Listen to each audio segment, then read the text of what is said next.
Sa isang malayong baryo sa probinsya, nakilala si Elena bilang isang simpleng dalaga na walang ibang hangad kundi ang makatulong sa kanyang pamilya. Pangatlo siya sa 5 magkakapatid at mula pagkabata ay sanay na siya sa hirap ng buhay. Madalas ay nagtutulungan sila ng kanyang ina sa pagtitinda ng gulay sa palengke, habang ang kanyang ama naman ay isang magsasaka. Ngunit sa kabila ng kanilang pagsisikap, laging kapos ang kinikita. Kaya nang dumating ang pagkakataon na magtrabaho bilang kasambahay sa Maynila para sa isang mayamang pamilya, hindi na nagdalawang isip si Elena. "Anak, sigurado ka ba dyan? Malayo yan, baka mahirapan ka." Wika ng kanyang ina habang ipinapasok ni Elena ang taunting damit sa lumang bag na tela. "Nanay, ito na lang ang paraan para matulungan ko kayo. Hindi ko na kayang makita araw-araw na wala tayong makain at hirap kayo sa bukid." Tugon ni Elena, pilit na pinapakatatag ang sarili. "Basta pangako mo, babalik ka at huwag mong kakalimutang magdasal." Dagdag pa ng kanyang ama na pinisil ang kamay ng anak bilang tanda ng suporta. Naglakbay si Elena sakay ng bus patungong Maynila. Sa bawat kilometro na nilalakbay ng sasakyan, ramdam niya ang bigat ng responsibilidad na iniwan sa kanyang balikat. Ang baryong kanyang kinalakhan ay napalitan ng malalaking gusali at matataas na kalsada sa lungsod. Pagdating niya sa mansyon ng mga Villaverde, isang tanyag na pamilyang kilala sa negosyo ng real estate, ngamangha siya sa lawak at ganda ng bahay. Para kay Elena na sanay lamang sa kubo at pawid, tila ito'y isang palasyo. "Ah, ikaw si Elena? Halika, sumunod ka sa akin." Bati ng matandang mayordoma na si Aling Rosa, na siya ring namumuno sa lahat ng kasambahay sa mansyon. "Opo, ako po," mahinhin na sagot ni Elena, sabay yuko bilang paggalang. Tandaan mo, mahigpit si Don Manuel. Ayaw niya ng pagkakamali. At si Doña Isabela naman, laging mahina ang katawan. Ikaw ang naitalagang mag-alalay sa kanya. Kaya siguraduhin mong gagawin mo ng tama ang lahat ng utos. Seryosong paalala ni Aling Rosa. Kinabahan si Elena. Mula sa unang tapak pa lang sa loob ng mansyon, ramdam niya ang bigat ng mga mata ng ibang tauhan na nakatingin sa kanya. May halong pagdududa, may halong pagkainggit. Ngunit pinilit niyang ngumiti at iniukit sa isip na hindi siya narito para makipagkompetensya, kundi para magtrabaho at magpadala ng pera sa pamilya. Nang gabi ring iyon, unang pagkakataon niyang nakaharap si Doña Isabela. Nakahiga ito sa malambot na kama, maputla ang mukha at mahina ang boses. "Ah, ikaw pa si Elena?" Tanong nito, halos pabulong. "Opo ma'am, ako po ang bagong maid na inatasan para alalayan kayo." Tugon ni Elena, may halong taba at respeto. "Salamat. Sana matulungan mo akong malampasan ang hirap na ito. Mahina ang katawan ko mula nang magbuntis ako. Kailangan ko ng taong maaasahan." "Gagawin ko po ang lahat, ma'am." Mabilis na sagot ni Elena at sa kanyang tono, dama ang sinseridad. Ilang araw pa lang siyang nagtatrabaho, ngunit ramdam na niya ang bigat ng kanyang papel. Si Don Manuel, ang pinuno ng pamilya, ay kilala sa kanyang mahigpit na pamumuno, hindi lamang sa negosyo kundi pati na rin sa loob ng kanilang tahanan. Madalas siyang nakasuot ng mamahaling barong o suit at bihira ang pagkakataong makikitang nakangiti. Para kay Elena, tila isa itong taong hindi madaling lapitan. Isang gabi, habang inaayos ni Elena ang kwarto ni Doña Isabela, biglang dumating si Don Manuel. "Elena, tama ba? Ikaw ang bagong maid?" Tanong nito na may malamig na tinig. "Opo sir," mabilis na sagot ni Elena, sabay yuko. "Kung nandito ka para magpakitang gilas lang at pagkatapos ay tatama rin, mas mabuting umuwi ka na ngayon pa lang. Hindi ako nagpapaloko sa mga kasambahay na kunwari masipag, pero sa huli pabaya." "Hindi po sir, nandito po ako para magtrabaho at maglingkod ng buong puso." Tugon ni Elena. Halos nanginginig ang tinig, pero buo ang paninindigan. Initigan siya ni Don Manuel ng matagal bago tuluyang tumalikod at lumabas ng silid. Doon napabuntong hininga si Elena. Napagtanto niyang mahaba-habang pasensya at determinasyon ang kailangan upang manatili sa lugar na iyon. Sa kabila ng pangungulila sa pamilya, natutunan ni Elena na magtiis. Sa mga gabing mag-isa siya sa kanyang kwarto, madalas niyang isipin ang mga kapatid na naiwan sa baryo. "Kaya ko to, para sa kanila to." Ulong niya sa sarili habang nakatingin sa maliit na larawan ng kanyang pamilya. Unti-unting napansin ni Elena ang mga pasani ni Doña Isabela. Madalas ay hindi nito kayang bumangon ng mag-isa. Kaya siya na ang nagiging kaagapay nito sa bawat hakbang, mula sa pagbibigay ng gamot, sa pagsuklay ng buhok, hanggang sa pagbasa ng libro para malibang ito. Sa bawat gabing ginigising siya ng tawag ng kanyang amo, mabilis siyang tatakbo kahit antok na antok. Minsan, habang pinupunasan niya ang pawis sa noo ni Doña Isabela, nagsalita ito. Alam mo, Elena, parang may kakaiba sa'yo. Hindi lang basta serbisyo ang binibigay mo, kundi malasakit. Matagal ko nang hindi naramdaman yan mula sa mga naunang nag-alaga sa akin. Napangiti si Elena at sagot niya, siguro po dahil galing ako sa hirap, kaya naiintindihan ko ang sakit at pangangailangan ng tao. Basta po ma'am, kasama niyo ako sa bawat oras na kakailanganin niyo. Sa mga sumunod na araw, mas nakilala ni Elena ang takbo ng buhay sa mansyon. Maraming alituntunin, maraming bawal, at higit sa lahat, mataas ang pamantayan ng pamilya. Ngunit kahit gaano kahirap, pinili niyang manatili. Sapagkat alam niya na sa bawat araw ng pagtitiyaga, mas napapalapit siya sa tiwala ng kanyang mga amo. At sa tahimik na sulok ng mansyon, nagsimula ang kwento ng isang simpleng dalagang maid na sa di kalaunan ay magiging haligi ng isang pamilya. Isang kwento na hindi pa niya alam ay magbabago ng akbo ng kanyang buhay magpakailanman. Sa paglipas ng mga linggo, unti-unting nasanay si Elena sa mga gawain sa mansyon. Bagamat mabigat ang mga utos at laging mahigpit ang pamamalakad ni Don Manuel, natutunan niyang maging maingat at masino. Ngunit higit sa lahat, naging espesyal para kay Elena ang paglilingkod kay Doña Isabela na halos araw-araw ay kanyang kaagapay. Isang umaga, habang abala si Elena sa pag-aayos ng higaan ng kanyang amo, narinig niyang umuubo si Doña Isabela. Agad niya itong tinakbuhan at inalalayan. "Ma'am, maingat po, baka madulas kayo," ani Elena habang sinusuportahan ang katawan ni Doña Isabela. "Salamat, iha. Kung wala ka, baka bumagsak na ako kanina." Mahinang sagot ng ginang na tila mas lalong nanghihina sa bawat araw. "Wala pong anuman. Basta't nandito ako, aalagaan ko po kayo." Doon nagsimulang makita ni Doña Isabela na higit pa sa isang kasambahay, si Elena. Hindi lamang ito basta sumusunod sa utos, kundi tunay na may malasakit. Kaya't madalas kinakausap niya si Elena tungkol sa kanyang mga pangarap, ang pamilya sa baryo, at ang mga simpleng bagay na nagpapasaya sa kanya. "Alam mo ba, Elena," wika ni Doña Isabela isang gabi, habang binabasa siya ni Elena ng nobela, "matagal na akong hindi nakaramdam ng ganitong uri ng atensyon. Ang ibang kasambahay kasi, basta matapos lang ang trabaho, aalis na agad. Pero ikaw, iba ka." Ngumiti si Elena at sagot niya, "Siguro po dahil sa baryo namin, natutunan ko na ang pinakamahalagang bagay ay ang pagmamalasakit sa isa't isa. Kaya't kahit po hindi ko kayo kadugo, ituturing ko kayong pamilya."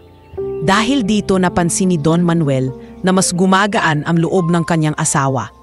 Bagamat hindi pa rin niya ipinapakita ng lantaran ang kanyang emosyon, batid niyang malaking tulong si Elena. Isang beses, habang nasa hapagkainan, napansin ni Don Manuel ang masayang mukha ng kanyang asawa habang nagkukwento tungkol kay Elena. "Alam mo ba, Manuel," wika ni Doña Isabela, "hindi ako nababagot kapag kasama ko si Elena. Parang may kaibigan ako sa loob ng bahay." Mahagyang tumango si Don Manuel, hindi sanay magpakita ng damdamin. "Kung ganon, ipagpatuloy mo ang ginagawa mo, Elena. Pero tandaan, huwag kang magkakamali. Ayokong mapahamak ang asawa ko." "Opo sir, gagawin ko po ang lahat para maprotektahan si ma'am," sagot ni Elena na may paggalang. Habang tumatagal, nakikilala rin ni Elena ang ibang kasambahay. May mga naging kaibigan siya, ngunit hindi ring mawawala ang ilan na may halong pag-aalinlangan at inggit. Si Liza, isa sa mga matagal ng kasambahay, ay madalas magbiro na may pagkaseryoso. "Aba Elena, mukhang ikaw na ang bagong paborito ng pamilya. Dati ako ang madalas tawagin ni ma'am kapag may kailangan. Pero ngayon, ikaw na lagi ang kasama." Mumiti lang si Elena at mainahong sumagot, Hindi naman po sa ganon. Siguro po kasi mas madalas akong nakadikit kay ma'am, kaya nasanay siya na ako ang tumutulong. Ngunit sa likod ng ngiti ni Liza, ramdam ni Elena ang malamig na pagtingin. Sa kabila ng lahat, patuloy si Elena sa pagbibigay ng serbisyo. Tuwing umaga, siya ang naghahanda ng gatas at gamot ni Doña Isabela. Tuwing gabi, siya ang nagbabantay at tinitiyak na hindi ito mahihirapang huminga. Maging si Don Manuel ay minsan nang nahuli siyang nag-aalaga sa asawa kahit madaling araw na. Elena, hindi mo naman kailangan magpuyat ng sobra, sabi ni Don Manuel habang nakasandal sa pintuan. Sir, ayos lang po. Ang mahalaga po ay maayos ang kalagayan ni ma'am. Sagot ni Elena, hindi inaalis ang kamay na nakahawak sa likod ng ginang upang alalayan ito. Unti-unting nakikita ng pamilya na higit pa sa tungkulin ang ginagawa ng dalaga. Hindi lamang siya kasambahay kundi parang kaagapay sa hirap at saya. At sa mga maliliit na paraan, nagsisimulang mabuo ang tiwala ng pamilya sa kanya. Minsan, isang hapon, tinawag siya ni Doña Isabela upang samahan siya sa hardin. Elena, alam mo ba kung bakit kita gustong kasama? Tanong ni Doña Isabela habang nakaupo sa isang upuan at pinagmamasdan ang mga bulaklak. Bakit po, ma'am? Tanong ni Elena, nagtataka. Kasi kapag kasama kita, parang may kapayapaan. Hindi ako natatakot. Hindi ako nag-iisa. Napangiti si Elena at sagot niya, basta po ma'am, hindi ko kayo iiwan. Habang nandito ako, hindi po kayo kailanman magiging mag-isa. Ang mga salitang iyon ay tila naging panata ni Elena sa pamilya. At kahit hindi siya kadugo, sa puso ni Doña Isabela, si Elena ay naging parang anak o kapatid. Samantala, si Don Manuel ay nananatiling tahimik, ngunit mapagmasid. Alam niyang hindi lahat ng kasambahay ay nananatiling tapat, ngunit sa bawat araw na lumilipas, nakikita niya ang katapatan ni Elena. Isang gabi, habang nakaupo siya sa kanyang opisina, nag-usap sila ni Doña Isabela. Manuel, wika ng ginang. Kapag dumating ang panahon ng mga anak ko, gusto kong si Elena ang kasama ko. Bahagyang nagtaka si Don Manuel. Bakit siya at hindi ang mga nurse o doktor? Dahil alam kong hindi niya ako pababayaan. Naramdaman ko yun. Sa mga sandaling iyon, kahit hindi ipinapakita ni Don Manuel, unti-unti ring lumambot ang kanyang puso. Ang maid na minsan ay tinitignan lamang niyang utusan, ay nagsisimulang magpakita ng kahalagahan na higit pa sa kanyang inaasahan. Dahil dito, naging mahalagang bahagi ng pamilya si Elena. Isang taong hindi nila inakalang magiging sandalan sa mga oras ng pangangailangan. At habang papalapit ang mga araw ng panganak ni Doña Isabela, lalo pang nagiging malinaw na ang pagkakakilanlan ni Elena ay hindi lamang isang kasambahay, kundi isang taong magiging saksi sa pinakamahalagang yugto ng kanilang buhay. Lumipas ang mga buwan at dumating ang pinakahihintay na araw ng pamilya Villaverde. Ang araw ng panganganak ni Doña Isabela. Mula pa lamang sa mga nakalipas na linggo, ramdam na ni Elena ang bigat ng sitwasyon. Halos hindi na makabangon si Doña Isabela sa kama at bawat araw ay isang pagsubok para sa kanya. Ngunit sa kabila nito, dama ng lahat sa mansyon ang pananabik sa bagong miyembro ng pamilya. Isang madaling araw, nagising si Elena sa mga sigaw mula sa silid ni Doña Isabela. Agad siyang tumakbo at nakita ang ginang na nakahawak sa tiyan, namimilipit sa sakit. Elena, si ma'am, malapit na siyang mangana. Sigaw ni Aling Rosa habang mabilis na tinatawagan ang driver para ihanda ang kotse. Ma'am, sandali lang po, nandito po ako, ani Elena, nanginginig sa kaba habang pinapahiran ng malamig na bimpo ang pawisan at maputlang mukha ni Doña Isabela. Ilang minuto lamang ang lumipas at dumating si Don Manuel. Halatang nag-aalala, ngunit pilit pinapakatadag ang sarili. Elena, siguraduhin mong hindi mawawala sa tabi si Isabela. Ako na ang bahala sa ospital. Mariin niyang utos. Opo sir, hindi ko po siya iiwan. Mabilis na tugon ng dalaga. Sa ospital, mabilis na kumilos ang mga doktor at nurse. dinala si Doña Isabela sa delivery room. Puno ng kaba. Samantala, naiwan si Elena sa labas, nananalangin. Pinipigil niya ang luha habang nakatingala sa kisame ng ospital. Diyos ko, iligtas niyo po si Ma'am at ang sanggol. Makalipas ang ilang oras, narinig niya ang mga sigaw mula sa loob. Ang mga nurse ay nagmamadali. Ang mga doktor ay tila nagiging mas seryoso sa bawat minuto. Sa huli, isang iyak ang narinig ni Elena. Ngunit hindi ito mula sa sanggol, kundi mula kay Doña Isabela na nanginginig sa pagod at sakit. Bakit walang umiiyak na bata? Tanong ni Elena sa isang nurse na lumabas para kumuha ng gamit. Hindi pa humihinga ang sanggol. Sinusubukan pa ng mga doktor. Maikling sagot nito bago mabilis na bumalik sa loob. Parang gumuho ang mundo ni Elena. Napaupo siya sa bangkong sa labas ng delivery room, nanginginig at nagdarasal. Maya-maya ilumabas ang isang doktor at kinausap si Don Manuel. Gunawa na po namin ang lahat, pero wala na po. Hindi po huminga ang bata. Hindi, halos pasigaw na sagot ni Don Manuel, sabay hamak sa ulo. Hindi pwedeng totoo yan. Hindi pwede. Si Doña Isabela naman ay halos mawalan ng ulirat sa loob. Umiiyak at humihingi ng anak na hindi man lang niya narinig na umiyak kahit isang beses. Nasa gilid lamang si Elena. Pinagmamasdan ang lahat. Ramdam niya ang bigat ng bawat salitang lumalabas sa bibig ng doktor. Para bang may matinding sakit sa kanyang puso. Kahit hindi niya kadugo ang bata. Alam niyang hindi matatanggap ni Doña Isabela ang pagkawala ng sanggol. At si Don Manuel ay halos mabaliw sa galit at lungkot. Maya-maya'y ipinakita sa kanila ang sanggol na nakabalot sa puting tela. Walang galaw, walang buhay. Halos lahat ng tao sa silid ay napayuko, tanda ng pagkatalo. Isa-isang lumabas ang mga nurse. Tila nagdadalamhati rin. Elena, mahina ang boses ni Doña Isabela. Nasaan? Nasaan ang anak ko? Ma'am, andito po, ani Elena. At dahan-dahan niyang nilapitan ang crib kung saan nakalagay ang maliit na katawan ng sanggol. Sa paghawak niya rito, hindi niya maiwasang mapaluha. Ang liit-liit po niyang, ma'am, pero parang nararamdaman ko, hindi pa tapos. Napatingin sa kanya ang ilang doktor, naguguluhan sa kanyang sinabi. Miss, tanggapin na ninyo, wala na, mariing wika ng isang doktor.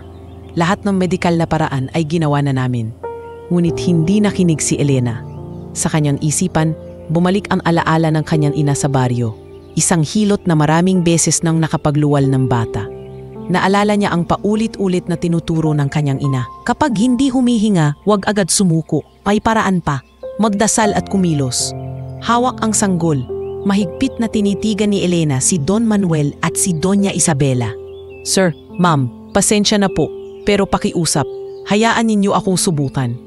Aniya, nanginginig ngunit buo ang loob. Nanlaki ang mga mata ni Don Manuel. Anong sinasabi mo, Elena? Wala ka namang alam sa medisina. Hindi po ako doktor, sir, pero may natutunan po ako sa aking nanay na hilot. Hindi ko kayang makita na hindi man lang natin sinubukan hanggang sa huling sandali. Nag-uunahan ang kaba at pag-asa sa mga mata ni Doña Isabela. Manuel, hayaan mo siya, pakiusap. Hayaan mo si Elena. Nagkaroon ng katahimikan sa loob ng silid. Ang mga doktor ay hindi makapaniwala sa naririnig, ngunit wala na silang magawa kundi tumango. Sa mga oras na iyon, tila ibinigay ng lahat kay Elena ang huling pagkakataon para sa bata. At doon nagsimula ang himala, isang simpleng maid na may pusong hindi marunong sumuko. Hawak ang sanggol na lahat ay sinukuan na. Habang humihinga ng malalim si Elena, pinikit niya ang kanyang mga mata at nanalangin. Panginoon, bigyan niyo po ng buhay ang sanggol na ito. Sa kanyang mga palad, naramdaman niya ang bigat ng responsibilidad. At sa mga sandaling iyon, nagsimula ang kabanata na magbabago ng kapalaran ng lahat ng nasa ospital na iyon. Sa loob ng delivery room, tumigil ang lahat ng tunog, maliban sa mahinang hikbi ni Doña Isabela. Ang mga mata niya ay namumugto, mahigpit na nakahawak sa braso ni Elena habang nakatingin sa crib na pinaglagyan ng sanggol. Ang mga doktor, bagamat sanay sa ganitong mga pagkakataon, ay halatang apektado rin. Alam nilang ginawa nila ang lahat ng kanilang makakaya, ngunit wala pa ring senyalis ng buhay mula sa bata. Ginawa na namin ang lahat ng pamamaraan, malungkot na sabi ng pangunahing doktor, si Dr. Ramirez, habang nakatingin kay Don Manuel. Wala na po talagang pag-asa. Clinically dead na po ang sanggol. Namilog ang mga mata ni Don Manuel at halos sumabog ang dibdib sa galit. Hindi ko matatanggap na wala na siya. Bilyon-bilyon ang kayang kitain ng kumpanya ko pero hindi ko mailigtas ang sarili kong anak. Sinuntok niya ang dingding ng silid. Dahilan upang magsitakbuhan palabas ang ilang nurse na natakot sa kanyang reaksyon.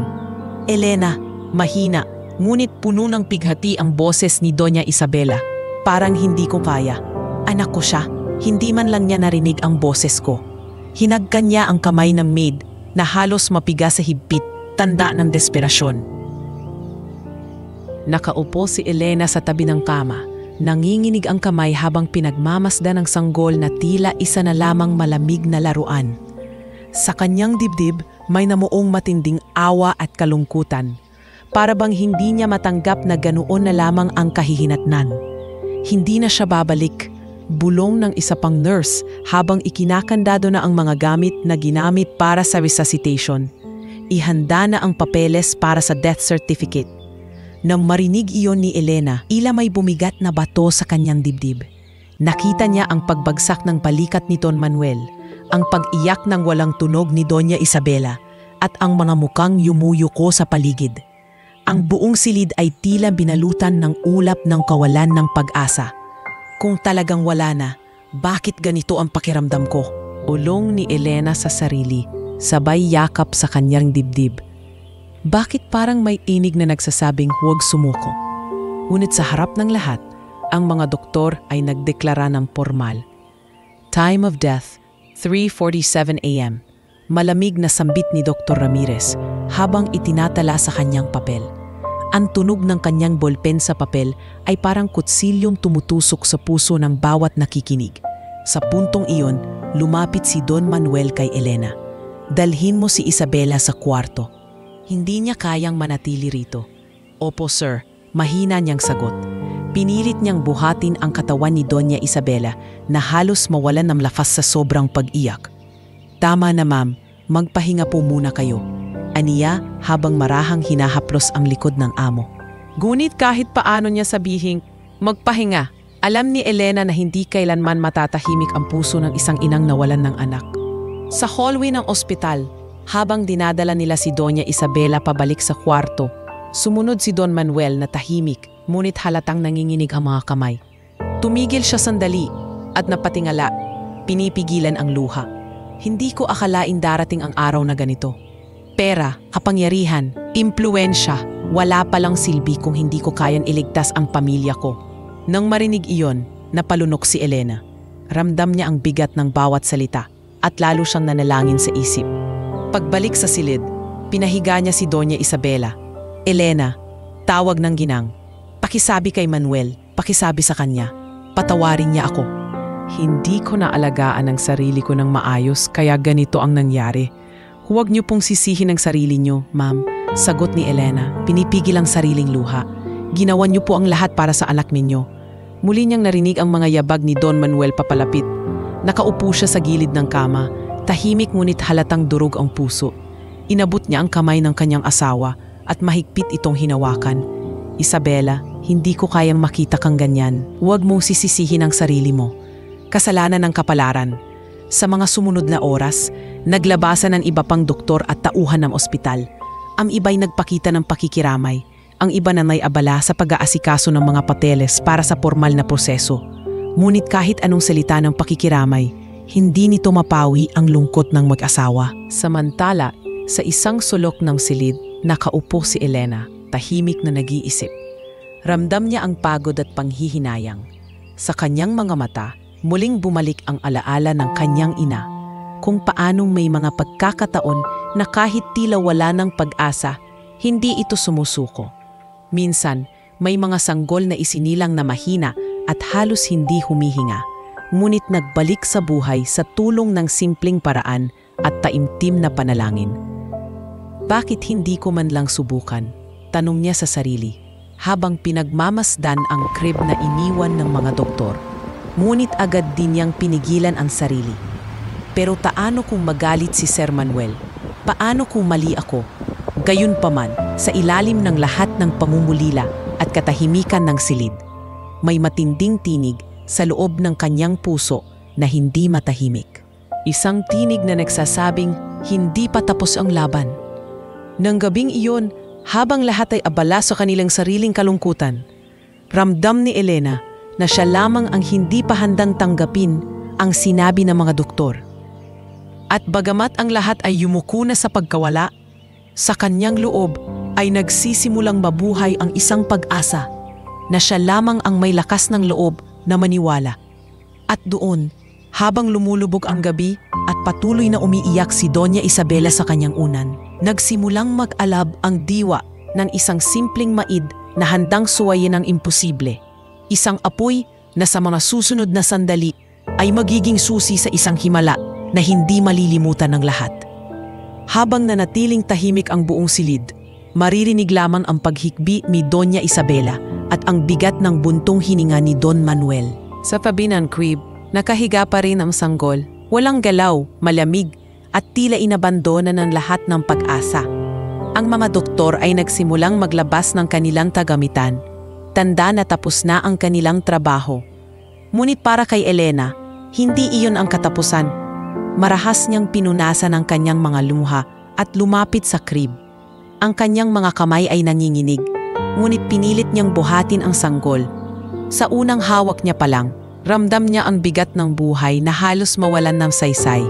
Diyos ko, bulong niya, huwag niyo pong hayaang matapos dito ang lahat. Bigyan niyo po siya ng pagkakataong mabuhay. Napatayo si Don Manuel. Galit at gulat ang nangingibabaw sa kanyang tinig. Anong ginagawa mo, Elena? Hindi mo na kailangang hawakan ang bata. Tapos na, sinabi na ng mga doktor. Ngunit hindi na tinagang maid. Tumingin siya ay Don Manuel diretso sa mga mata nito. Sir, pakiusap. Bigyan ninyo akong kahit ilang sandali.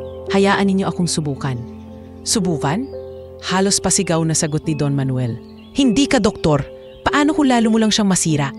Bago pa siya makapagsalita ulit, humawak si Doña Isabela sa braso ng asawa. Manuel, hayaan mo siya. Wala naman na tayo mawawala. Pakiusap, bigyan natin siya ng pagkakataon. Napapikit si Don Manuel, hindi makapaniwala sa naririnig, ngunit sa huli ay tumango siya, bagamat halatang puno ng pagdududa. Sige Elena, pero tandaan mo, kapag wala ring nangyari, tatanggapin mo na ang sinabi ng mga doktor. Dahan-dahang humiga si Elena sa gilid ng kama. Hawak pa rin ang sanggol sa kanyang braso. Naalala niya ang mga aral ng kanyang ina, isang hilot na maraming beses nang nakakita ng himala sa mga bagong silang na bata. Pinagmasdan niya ang maliit na katawan ng sanggol, maputla, tila wala ng pag-asa. Ngunit sa kanyang puso, naniniwala siyang may natitirang liwanag. Kung hindi humihinga, kailangan mong gisingin, bulong niya, inuulit ang itinuro ng kanyang ina. Dahan-dahan niyang tinapik ang likod ng sanggol, sabay binugahan ng hangin ang kanyang bibig gamit ang sariling hininga. Paulit-ulit, banayad ngunit puno ng pananalig. Ang mga doktor ay nakamasid lamang, halatang hindi naniniwala. Wala na yan, bulong ng isa. Hindi mo na maibabalik ang isang patay na katawan. Ngunit walang sumubok na pigilan si Elena. Marahil dahil lahat ay naintriga kung ano ang mangyayari. Bilisan mo, Elena, sabi ni Doña Isabela. Halos nawawala na ang boses sa pag-iyak. Kung may milagro man, sana ngayon na. Muling binugahan ni Elena ng hangin ang sanggol, sabay tapik sa kanyang dibdib. Ilang sandali ang lumipas, wala pa ring nangyayari. Ngunit sa kanyang loob, hindi siya sumuko. Tumutulo ang kanyang luha habang patuloy na inuusal ang panalangin. Panginoon, hindi po ako marunong tulad ng mga doktor. Wala po akong alam sa medisina, pero binigay niyo po sa akin ang pusong ito para magmahal at mag-alaga. Hayaan niyo pong maging instrumento ako para sa batang ito. Tahimik ang lahat, nakatingin sa kanya. Si Don Manuel, na kanina lamang ay puno ng galit at duda, ngayon ay tahimik na lamang na nakamasid. Ang mga mata niya ay nanlilisik sa kaba. Parang gusto niyang pigilan ang maid, ngunit pinigilan ang sariling asawa. At bigla, isang maliit na tunog ang narinig, isang mahinang ubo. Napatingin si Elena, hindi makapaniwala. Ma'am, sir, narinig niyo po ba? Sigaw niya. Halos mabitawan ang sanggol sa gulat. Nagkatinginan ang lahat. Si Dr. Ramirez, na nakamasid mula sa gilid, ay mabilis na lumapit. Imposible. Paano nangyari yun? Bulong niya.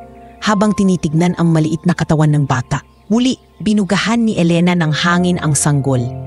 Sa ikatlong pagkakataon, isang mahina ngunit nalinaw na iyak ang lumabas mula sa maliit na labi ng bata. Isang iyak na unti-unting lumakas, nagbigay ng buhay sa buong silid na kanina lamang ay binalot ng katahimikan at lungkot. Umiiyak siya, Sigaw ng isang nurse. Halos manginig sa kilig. Buhay siya! Buhay ang sanggol! Napatakip sa bibig si Doña Isabela, nangingilid ang luha sa kanyang mga mata. Anak ko, Diyos ko anak ko. Napayatap siya kay Don Manuel na hindi rin mapigilang lumuha. Naririnig mo ba, Manuel? Umiiyak ang anak natin. Si Don Manuel, na sanay sa pakikipaglaban sa negosyo at pamumuno ng libu-libong empleyado, ay halos mapaluhod sa harap ng eksenang nasaksihan. Panginoon, patawad po. Akala ko wala ng pag-asa, pero binigyan ninyo kami ng himala. Ang mga doktor ay nakatayo, tahimik, hindi makapaniwala. I've never seen anything like this, wika ni Dr. Ramirez sa kanyang mga kasamahan. Clinically dead na siya, pero bumalik dahil sa maid na ito. Hawak pa rin ni Elena ang sanggol, umiiyak sa tuwa habang nakikinig sa masigla nitong pag-iyak. Salamat po, Diyos ko, salamat po. Inabot niya ang bata kay Doña Isabela, na buong pagmamahal na niyakap ang kanyang anak, para bang hindi na ito bibitawan kailanman. Elena, tinig ni Don Manuel, nanginginig sa damdamin. Hindi ko alam kung paano kita pasasalamatan. Ang buhay ng anak ko, utang namin sa iyo. Ngumiti si Elena, bagamat puno ng luha ang kanyang mga mata. Wala pong dapat pasalamatan. Sir, basta't buhay po ang bata, sapat na po iyon. Ngunit sa likod ng kanyang mga salita, alam ng lahat na hindi ito basta aksidente. Ang maid na kanilang inatalay simpleng tao lamang ay nagbigay ng pag-asa at milagro na hindi kayang gawin ng mga pinakamagagaling na doktor. At mula sa gabing iyon, ang pangalan ni Elena ay hindi na lamang bastan isang kasambahay sa mansyon ng mga Villaverde. Siya ang maid na naging instrumento ng Diyos upang ibalik ang buhay ng isang batang halos na wala na magpakailanman. Ang unang iyak ng sanggol ay naging hudyat ng bagong kabanata, isang simula hindi lamang ng kanyang buhay, kundi ng mas malalim na ugnayan sa pagitan ng isang simpleng babae at ng pamilyang kanyang pinaglilingkuran. Matapos ang gabing iyon sa ospital, tila nagbago ang lahat sa buhay ng pamilya Villaverde. Ang sanggol na muntik nang hindi na maranasan ang liwanag ng mundo ay ngayon ay mahimbing na natutulog sa mga disid ng kanyang ina. Ang silid na kanina'y puno ng iyakan at kalungkutan ay napalitan ng saya at pag-asa. At ang pinagmulan ng lahat ng ito, ang simpleng maid na si Elena ay hindi na basta kasambahay sa kanilang paningin. Sa pag-uwi nila sa mansyon makalipas ang ilang araw, hindi mabigil ni Doña Isabela ang pagyakap kay Elena. Kung hindi dahil sa'yo, wala akong anak ngayon. Hindi ko alam kung paano kita mapapasalamatan. Ang kanyang mga mata ay puno ng luha, ngunit sa pagkakataong iyon ay luha ng tuwa. Wala po kayong dapat ipagpasalamat, ma'am, sagot ni Elena habang nakangiti. Masaya na po akong buhay at ligtas si Miguel. Naroon si Don Manuel na kamasid. Sanay siyang mag-isip ng lohikal, kumilos base sa plano at huwag maniwala sa mga bagay na hindi maipaliwanag ng agham. Ngunit ngayong nasaksihan niya mismo ang himalang ginawa ni Elena, tila nagiba ang kanyang pananaw. Sa unang pagkakataon, milapitan niya si Elena at hinawakan ang kanyang balikat. Elena, mahinahon niyang wika. Mula sa araw na ito, hindi na kita titingnan bilang isang ordinaryong kasambahay lamang. Isa kang bahagi ng pamilya. Nagulat si Elena sa kanyang narinig. Hindi niya inakalang maririnig niya ang ganong mga salita mula sa isang lalaking kilala sa pagiging istrikto at malamig ang pakikitungo. Napayuko siya, nangingilid ang luha at nagdasal ng pasasalamat sa kanyang puso. Lumipas ang mga araw, naging mas malapit si Doña Isabela kay Elena. Hindi na lamang siya umaasa rito para sa mga gawaing bahay, kundi itinuring niya itong kaibigan at kapatid. Madalas silang magkwentuhan sa gabi habang inaalo si Miguel na umiiyak. Elena, ani Doña Isabela, minsan nakaupo sila sa rocking chair. Kung alam mo lang, matagal ko nang hiniling na magkaroon ng isang taong tulad mo sa buhay ko. Hindi ko alam kung paano ako nakaligtas sa mga nakalipas na buwan kung wala ka. Ma'am, hindi ko po akalain na darating ako sa puntong ito. Ang pakiramdam ko po dati, isa lang akong tao na nasa gilid ng mundo. Pero dahil po sa inyo, natutunan kong may halaga pala ako. Samantala, si Don Manuel ay nanatiling abala sa kanyang negosyo, ngunit hindi na tulad ng dati. Sa bawat pag-uwi niya mula sa opisina, unang hinahanap niya si Miguel. At kung dati ay hindi siya nagsasalita ng mahaba sa mga kasambahay, ngayon ay hindi na nakakapagtakaking bigla niyang kamustahin si Elena. Kumusta si Miguel? Miguel, tanong niya isang gabi habang binabasa ang ilang papeles. Mahimbing po ang tulog niya, sir. Nakatulog po siya matapos magdede. Sagot ni Elena, magaling. Salamat sa pagbabantay. Alam kong hindi madaling alagaan ng sanggol, pero mas kampante ako dahil nandyan ka. Hindi lamang sa pamilya nagbago ang pananaw kay Elena. Maging ang ibang kasambahay ay napilitang igalang siya. Kung dati may mga naiinggit at nagdududa sa kanya, ngayon ay wala nang maglalakas loob na magsalita ng masama. Ang lahat ay nafasaksi sa gabing muntik nang mawala si Miguel at lahat ay alam kung sino ang dahilan ng kanyang buhay ngayon. Ngunit hindi lahat ay nakaramdam ng tuwa. Si Liza, ang kasambahay na dati may halong inggit kay Elena, ay mas lalo pang nakaramdam ng pagkakahiwalay. Sa kusina, habang naghahanda ng hapunan, napabulong siya sa isa pang kasambahay. Tingnan mo si Elena. Aba, parang siya na ang amo dito ah. Lahat nakatingin sa kanya, lahat nagpapasalamat. Samantalang tayo, ilang taon na rito, wala man lang nakitang ganyang papuri. Liza, huwag ka na. Wala ka namang magagawa. Nakita naman nating lahat kung ano ang ginawa niya. Sagot ng kasama. Ngunit sa puso ni Liza, nagsimula niyang mabuo ang isang maliit na sama ng loob na kalaunay magiging pagsubok para kay Elena. Samantala, si Miguel ay lumalaki sa piling ng kanyang pamilya at ng kanyang tita Elena, gaya ng tawag ng ilan sa bahay. Lahat ay humahanga sa tapang at malasakit ng dalaga. At si Doña Isabela, hindi nakakaligtaang ipakita ang kanyang pasasalamat. Elena, simula ngayon, gusto kong sa tabi mo palaging natutulog si Miguel kapag gabi. Hindi ako mapalagay kung iba ang magbabantay. Bilin niya isang gabi. Opo, ma'am. Huwag po kayong mag-alala. Nandito lang po ako lagi. Sagot ni Elena na may kasamang ngiti. Sa mga pagtitipon ng pamilya, madalas ay pinakikilala ni Don Manuel at Doña Isabela si Elena bilang isang mahalagang tao sa kanilang buhay. Kung hindi dahil sa kanya, wika ni Don Manuel sa harap ng mga bisita. Wala rito ngayon ang aming anak. Siya ang dahilan kung bakit kumpleto ang aming pamilya. Ang lahat ng bisita ay napapahanga at maraming bumilib sa tapang at malasakit ng maid. Ngunit higit sa lahat ng ito, ang pinakamahalaga para kay Elena ay ang tiwala at pagmamahal ng pamilya. Hindi niya inakalang sa pagpunta niya sa Maynila mula sa simpleng pangarap na kumita para sa kanyang pamilya sa baryo, ay magiging bahagi siya ng isang pamilyang hindi niya kadugo. At sa bawat araw na lumilipas, lalo lamang tumitibay ang ugnayan na iyon. Isang ugnayang hindi kayang tapatan ng pera o kapangyarihan.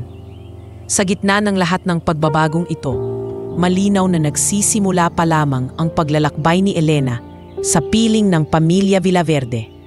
At habang tumatagal, mas lalo niyang mapapatunayan na ang kanyang hanaga ay hindi lamang sa paglilinis at pagluluto, kundi sa pagbibigay ng buhay, malasakit at pag-asa sa isang pamilyang minsang muntik nang mawalan ng lahat. Makalipas ang ilang buwan mula nang maganap ang himala, tila bumalik sa normal ang takbo ng buhay sa mansyon ng mga Villaverde. Si Miguel, ang sanggol na minsang isinuko ng mga doktor, ay lumalaking malusog at masayahin. Lagi itong nasa tabi ni Elena na tila hindi na maid kundi pangalawang ina. Ngunit habang lalong lumalalim ang tiwala ng pamilya kay Elena, siya namang pag-usbong ng inggit at sama ng loob mula sa ibang tao sa paligid.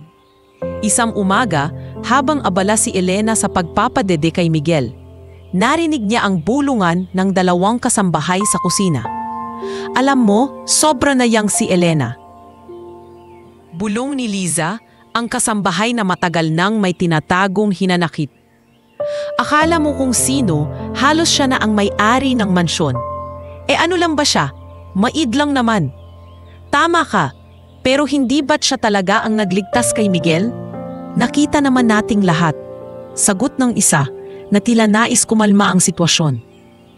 Ewan ko sa'yo, pero para sa akin, may mali. Hindi pwedeng maid lang ang palaging bida. Hindi ito lingid kay Elena. Habang nagpapakain ng sanggol, napapingin siya sa kusina at nakita ang malamig na titig ni Liza. Pinili niyang manahimik. Sanay na siya sa mga ganitong tingin, lalo na't hindi lahat ay natutuwa sa pag-angat niya sa paningin ng pamilya. Ngunit hindi niya maiwas ang makaramdam ng bigat sa dibdib. Samantala, dumating ang ilang kamag-anak ni Don Manuel mula sa probinsya. Isa rito si Ricardo, pinsan ng lalaki, nakilala sa pagiging mapagmataas at tuso. Nang makita niya si Elena na halos dikit sa pamilya, hindi niya napigilang magtaas ng kilay. Sino siya? Bakit parang mas malapit pa siya kaysa mga kamag-anak? Tanong niya kay Don Manuel habang nasa hapagkainan. Siya ang maid dito. Siya rin ang nagligtas kay Miguel noong ipinanganak. Paliwanag ni Don Manuel, bagamat may bahid ng pagtatangkol sa tinig. Maid lang pala, sarkastikong sagot ni Ricardo. Nakakatuwa naman, Don Manuel, na mas mataas pa ang tingin ninyo sa kanya kaysa sa sariling dugo. Napatingin si Doña Isabela, halatang hindi nagustuhan ang pahayag. Ricardo, hindi mo alam ang sinasabi mo. Kung hindi dahil kay Elena, wala na ang anak namin ngayon. Huwag mong maliitin ang ginawa niya. Ngunit si Ricardo ay ngumiti lamang na para bang may iniisip na hindi maganda. Mula noon, nagsimula ang paninira. May mga alingas-ngas na kumalat sa ibang kamag-anak at kasambahay na baka raw may masamang motibo si Elena. Baka raw ginagamit niya ang pagkakataon para mapalapit kay Don Manuel at sa yaman ng pamilya. Ang mga bulong-bulungan ay dumating kay Elena sa iba't ibang paraan, ngunit pinili niyang huwag magsalita. Sa halip, itinuloy niya ang kanyang trabaho. Ngunit hindi nagtagal, naramdaman niya ang bigat ng mga tsismis. Isang gabi habang naglalakad siya sa hardin hawak si Miguel, nasalubong niya si Ricardo. Magaling ka ring magkunwari. Malamig na wika nito. Mula sa pagiging maid, ngayon parang ikaw na ang prinsesa rito. Huwag mong akalaing hindi ko nakikita ang ginagawa mo. Wala po akong masamang intention, sir. Mahinahon na sagot ni Elena. Nandito lang po ako para magtrabaho at tumulong. Trabaho? O baka plano mong maagaw ang lahat ng ito? Mapanuyang tanong ni Ricardo bago siya tuluyang tinalikuran. Halos maluha si Elena, ngunit pinili niyang huwag magsumbong. Alam niyang mas lalo lang siyang pagbubulaanan kung magsasalita siya laban sa isang kamag-anak ng pamilya. Sa gitna ng lahat ng ito, si Miguel ay lumalaking malapit sa kanya. Kapag umiiyak ang bata, kay Elena ito humihinto. Kapag may sakit, si Elena ang unang gumagabay. Isang gabi, nang lagnatin si Miguel, halos hindi na siya natulog. Binantayan niya ito habang hawak ang malamig na bimpo at inuusal ang dasal sa kanyang dibdib. Elena, wika ni Doña Isabela na gising din. Kung wala ka, baka hindi ko kayanin ang lahat ng ito. Hindi ako makapaniwala kung paano ka nakakapagod araw-araw pero hindi ka sumusuko. Ma'am, si Miguel po ay parang anak ko na rin. Kaya po, kahit anong mangyari, hindi ko siya pababayaan. Samantala, si Don Manuel ay nagsimulang mapansin ang mga bulong-bulungan. Sa isang gabi ng pagtitipon kasama ang mga kamag-anak, may narinig siyang isa sa kanila na nagsabing, "Mag-ingat ka, Manuel.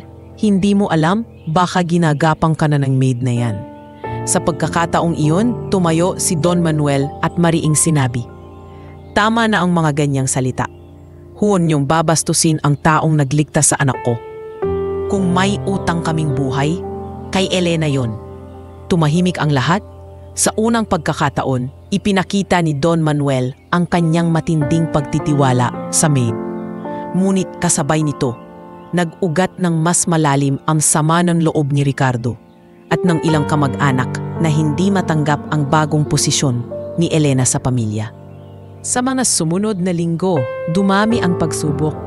May mga gamit na nawawala at siya ang agad na pinaghihinalaan.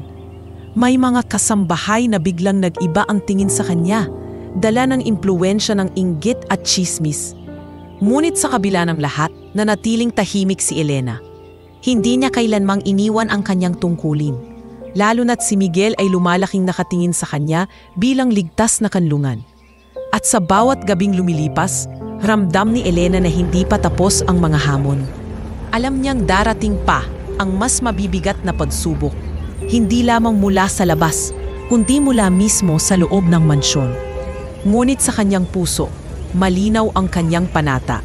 Hindi niya iiwan ang pamilyang minsan ay nagbigay ng halaga sa kanya at sa kanyang pagkatao. At habang pinagmamasdan niya ang natutulog na si Miguel, marahang bumulong si Elena. Anak, huwag kang mag-alala. Kahit anong mangyari, nandito si Tita Elena para sa'yo. Sa mga salitang iyon, mas lalo niyang hinanda ang sarili sa mga darating na laban. Mga laban na magpapatibay pa ng kanyang posisyon sa buhay ng pamilyang minsang nagduda sa kanya. Ngunit ngayon ay unti-unti na niyang pinapatunayan na siya ay higit pa sa isang pasambahay. Lumipas ang mga taon at ang sanggol na minsang isinuko ng mga doktor ay naging isang masiglang batang lalaki. Pinangalanan siyang Miguel ng kanyang mga magulang at bawat hakbang niya ay nagbigay ng liwanag sa tahanan ng mga Villaverde. Ngunit higit sa lahat, si Elena ang naging pinakamalapit sa kanya. Sa murang edad, si Miguel ay mas kilala bilang batang laging nasa tabi ng kanyang tita Elena at hindi ito nakaligtas sa paningin ng lahat. Isang umaga, habang naglalaro sa hardin, tumakbo si Miguel papunta kay Elena na may hawak na maliit na kotse. "Tita Elena, tingnan mo kotse ni Daddy. Maliit lang," sabay tawa ng bata. Ngumiti si Elena at pinunasan ng pawis ng bata. "Oo nga anak, pero kahit maliit yan, kasing ganda pa rin ang mga kotse ng daddy mo. Gusto ko paglaki ko, ako rin ang magmamaneho para sa inyo ni Mommy at Daddy. Pero ikaw, Tita Elena, sasama ka rin ha?" Napangiti si Elena at napahawak sa dibdib. "Oo naman Miguel, saan ka man pumunta, nandito lang ako." Sa bawat araw na lumilipas, mas lalong naging halata ang pagiging malapit ng bata sa kanya. Kapag natatakot si Miguel sa dilim, si Elena ang hinahanap. Kapag nagkakasakit, si Elena ang laging nagbabantay. At kahit na naroroon ang kanyang mga magulang, may kakaibang ginhawa si Miguel kapag kasama ang maid na minsang nagligtas sa kanyang buhay. Ngunit hindi lahat ay natuwa. Sa paaralan, noong unang beses na pumasok si Miguel sa kindergarten, napansin ng ibang bata ang kanyang labis na pagiging malapit sa kasambahay.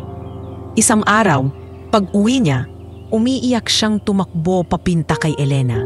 "Tita Elena, sabi nila, anak daw ako ng maid. Hindi daw ako tunay na anak ni na Mommy at Daddy." Hagulgol ng bata habang yumayakap ng mahigpit. Agad na nagulat si Elena. Pinunasan ang luha ng bata at hinaplos ang kanyang buhok. "Miguel, huwag mong pakinggan ang sinasabi ng iba. Hindi sila ang nakakaalam ng totoo. Ang mahalaga, ikaw ay mahal ng Mommy at Daddy mo. At kahit anong mangyari, nandito ako para sa'yo." "Pero bakit nila sinasabi yon? Hindi ba ako mahalaga?" "Anak, ang halaga ng isang tao ay hindi nakabase sa sinasabi ng iba. Ikaw ay mahalaga dahil anak ka ng Diyos at anak ka ni na Mommy at Daddy. Tandaan mo, ang puso mo ang pinakamahalaga." Nang gabing iyon, kinausap ni Doña Isabela si Miguel matapos malaman ang nangyari. "Anak, huwag mong papakinggan ang mga masasakit na salita. Kung ano man ang sabihin nila, wala kang ibang dapat paniwalaan kundi ang pagmamahal namin ng daddy mo sa'yo." Ngunit dagdag pa ni Miguel, "Mommy, kung wala si Tita Elena, baka hindi ko kayanin yung sinabi nila. Siya po ang nagpalakas ng loob ko." Napatingin si Doña Isabela kay Elena at muli siyang napaluha. "Salamat Elena.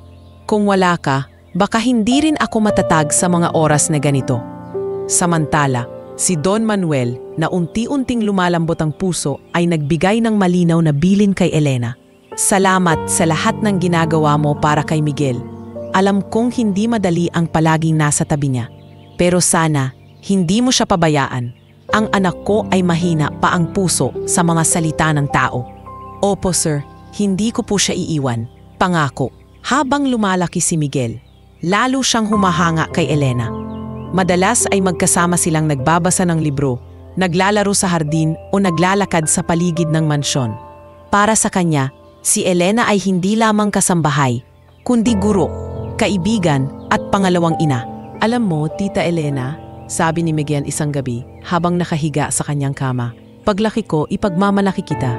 Hindi ko sasabihin na maid ka lang, sasabihin ko na ikaw ang taong nagligtas sa akin. Hindi napigilan ni Elena ang lumuha.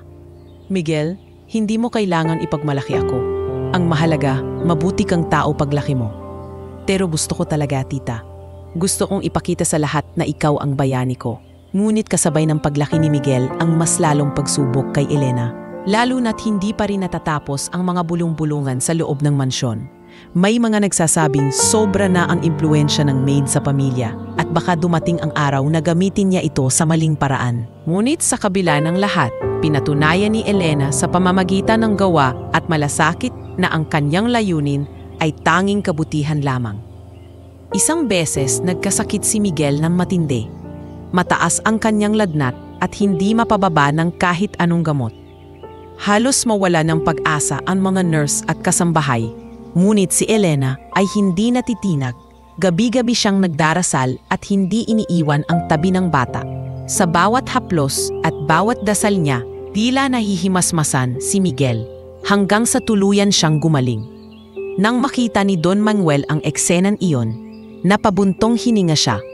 Elena, minsan naiisip ko, baka hindi lang aksidente na napadpad ka sa buhay namin. Parang itinakda ng Diyos na makilala ka namin. Napayuko si Elena, umiiyak ngunit nakangiti. Sir, siguro po dahil alam ng Diyos na kailangan niyo ng taong handang magmahal ng walang kapalit. At sa paglipas ng mga taon, habang unti-unting lumalaki si Miguel na masigla at matalino, lalong lumalalim ang relasyon nila ni Elena. Ang batang minsang halos hindi nakahinga sa kanyang kapanganakan ay lumaking may inspirasyon mula sa isang simpleng babae. Isang maid na nagbigay ng buhay at pag-asa hindi lamang sa kanya kundi sa buong pamilya. At sa bawat araw na lumilipas, lalong nagiging malinaw na si Miguel ay hindi lamang anak ng mga Villaverde, kundi bunga rin ng pagmamahal at sakripisyo ng isang babaeng hindi nila kadugo. Ngunit itinuring nilang higit pa sa isang kapamilya. Pumasok na si Miguel sa edad na handa na siyang mag-aral sa paaralan. Bagamat bata pa, masigla at matalino na siya, bagay na ikinatuwa ni na Don Manuel at Doña Isabela. Ang araw ng kanyang unang klase ay naging malaking kaganapan para sa buong pamilya. Maagang gumising si Elena upang ihanda ang uniforme ni Miguel. Puting polo at asul na shorts, maayos na pinlansya at mabango pa sa pabango ng sabon. Anak, halika na, baka malate ka sa unang araw mo, masayang tawag ni Elena habang isinusukbit ang maliit na bag sa balikat ng bata. Excited na ako, Tita Elena. Pero kinakabahan din, sagot ni Miguel, kumakapit sa kamay ni Elena. Normal lang yan, anak. Basta maging mabait ka sa mga kaklase mo at makinig ka sa teacher, sigurado akong magiging maganda ang unang araw mo. Isinama ni na Don Manuel at Doña Isabela si Miguel sa paaralan. Ngunit mas pinili nilang si Elena ang maghatid hanggang sa pinto ng classroom. Mas kumakalma siya kapag kasama ka, wika ni Doña Isabela. Ikaw ang gusto niyang makitang nandyan kapag kinakabahan siya. Tumango si Elena at sabay yakap kay Miguel bago pumasok sa silid. Huwag kang matakot, Miguel. Nandito lang ako sa labas. Pagkatapos ng klase, sabay tayong uuwi. Ngunit hindi naging madali ang lahat. Sa loob ng klase, napansin ng ilang bata ang pagiging malapit ni Miguel kay Elena. Nang magpakilala ang mga bata tungkol sa kanilang pamilya, ipinagmamalaki ni Miguel ang kanyang mami, daddy at si Tita Elena. Ano yon? Maid lang ba ang kasama mo? Biro ng isang kaklase. Anak ka ng maid, sabay tawa ng ilan. Bagamat bata pa, ramdam na ni Miguel ang kirot sa puso. Umiiyak siyang umuwi ng gabing iyon at dumiretso agad kay Elena. Tita Elena, sabi nila alak daw ako ng maid. Pinagtawanan nila ako. Masama ba yon? Humahagulhol na tanong ng bata. Napayakap si Elena at pinunasan ang luha nito. Miguel, hindi masama ang magkaroon ng maid sa tabi mo. Pero mali sila. Anak ka ni na mami at daddy mo. At mahal na mahal ka nila. Ako'y nandito lang para alagaan ka dahil mahal kita. Pero bakit nila sinasabi yun? Hindi ba ako mahalaga? Anak, hindi lahat ng tao maiintindihan ng totoo. Ang mahalaga ay ang pagmamahal ng pamilya mo at ng mga taong nagmamalasakit sa'yo. Huwag mong hayaang sirain ng masasakit na salita ang puso mo. Nang malaman ni na Don Manuel at Doña Isabela ang nangyari, labis silang nag-alala. Isang bata pa lang, tinadanas na niya ang ganito, ani Doña Isabela, habang hawak ang kamay ni Elena. Hindi ko hahayaan na minamaliit ang anak ko, mariing sagot ni Don Manuel. Miguel ay anak ko, hindi ako papayag na tratuhin siyang iba. Ngunit si Miguel ay tila mas lumakas ang loob dahil kay Elena. Sa mga sumunod na araw, kahit pa may mga batang nagbibiro at nangungutya, tinuruan siya ni Elena kung paano sagutin ang mga ito ng may dangal. Kapag sinabi nilang anak ka ng maid, sabihin mo, oo, may maid akong mahal ko at siya ang tumutulong sa pamilya ko. At hindi ko ikinahihiya yon. At ganoon nga ang ginawa ni Miguel. Sa mga pagkakataong tinutokso siya, tinatanggap niya ito bilang katotohanan, ngunit ipinagmamalaki ang papel ni Elena sa kanyang buhay. Sa huli, humanga rin ang ilang kaklase sa tapang at katapatan niya. Isang araw sa klase, tinanong ng guro ang mga bata kung sino ang kanilang inspirasyon. Isa-isa silang nagbanggip ng mga magulang, kapatid o paboritong artista. Nang si Miguel na ang tinanong, tumayo siya at buong tapang na nagsalita. Ang inspirasyon ko ay si Tita Elena. Siya ang nagligtas ng buhay ko noong sanggol pa ako. Kung wala siya, wala ako rito ngayon. At araw-araw, siya ang kasama ko, nag-aalaga at nagtuturo sa akin. Kaya siya ang bayani ko. Tumahimik ang buong klase, kahit ang guro ay napangiti at napaluha sa sinabi ni Miguel. Nang malaman iyon ni na Don Manuel at Doña Isabela, hindi nila napigilan ang kanilang emosyon. Elena, wika ni Don Manuel habang nakaupo sila sa sala. Hindi ko akalaing ganoon ang tingin ni Miguel sa'yo. Hindi lang pala ikaw basta tao sa tabi niya, kundi ikaw mismo ang haligi ng kanyang pagkatao. Sir, ma'am, sagot ni Elena, ako po ang dapat magpasalamat. Dahil sa inyo, natutunan kong kahit isang simpleng tao, may halaga at pwedeng maging mahalaga sa buhay ng iba. Ngunit hindi pa rin natapos ang mga pagsubok. Sa loob ng paaralan, may ilan pa ring bata at maging ilang magulang na nagtataka kung bakit labis ang pagpapahalaga ng pamilya sa isang maid. Ang mga bulong-bulungan ay umabot hanggang sa ilang kasamahan ni Don Manuel sa negosyo. At hindi na iwasan ang mga patutsada. Don Manuel, napapansin ko, sobra yata ang tiwala mo sa maid ninyo. Hindi ba't delikado yan? Baka dumating ang araw na siya na ang mas makapangyarihan sa pamilya mo. Ngunit sa halip na magduda, mas lalo pang tumatak si Don Manuel sa kanyang paniniwala. Mas mabuti ng may maid na kasing tapat ni Elena kaysa may kamag-anak na traidor. Kung alam niyo lang ang ginawa niya para sa anak ko, tatahimik na lang kayo. Mula noon, mas pinakita pa ni Don Manuel at Doña Isabela ang kanilang suporta kay Elena. Sa mga school activities, madalas nilang isama si Elena upang samahan si Miguel. Sa tuwing may parent-teacher meeting, hindi nakapagtataka kung naroon din si Elena, nakaupo sa tabi ng mga magulang at aktibong nakikinig sa mga guro. Sa bawat tagumpay ni Miguel, laging naroon ang kanyang tita Elena. Kapag mataas ang marka, siya ang unang sinasabihan. Kapag may award sa paaralan, siya ang unang niyayakap ng bata. At sa mga pagkakataong mahina ang loob niya, si Elena ang unang nagbibigay ng tapang. Habang patuloy na lumalaki si Miguel, mas lalong ring lumalalim ang kanyang pagpapahalaga sa babae. At sa mga mata ni Elena, kitang-kita ang pag-usbong ng isang batang minsang isinuko ng lahat. Ngunit ngayon ay unti-unting nagiging huwaran dahil sa pagmamahal at suporta ng kanyang pamilya. At ng isang maid na naging higit pa sa anuman. Lumipas pa ang ilang taon at patuloy na lumalaki si Miguel na masigla at matalino. Ngunit habang nagiging masigla ang bata, kabaligtaran naman ang kalagayan ni Doña Isabela. Nagsimula siyang makaramdam ng matinding pagod at pananakit ng katawan na unay inakala nilang dahil lamang sa sobrang pag-aasikaso kay Miguel. Ngunit habang tumatagal, lumalala ang kanyang kalagayan. Madalas siyang hinihika, nilalagnat at nahihirapang huminga kahit sa simpleng paglalakad lamang. Isang hapon, habang naglalaro si Miguel at si Elena sa hardin, biglang bumagsak si Doña Isabela mula sa upuang kanyang inuupuan. "Mommy!" sigaw ni Miguel habang tumatakbo palapit. "Ma'am!" halos pasigaw na sabi ni Elena habang mabilis na inaalalayan ang ginang.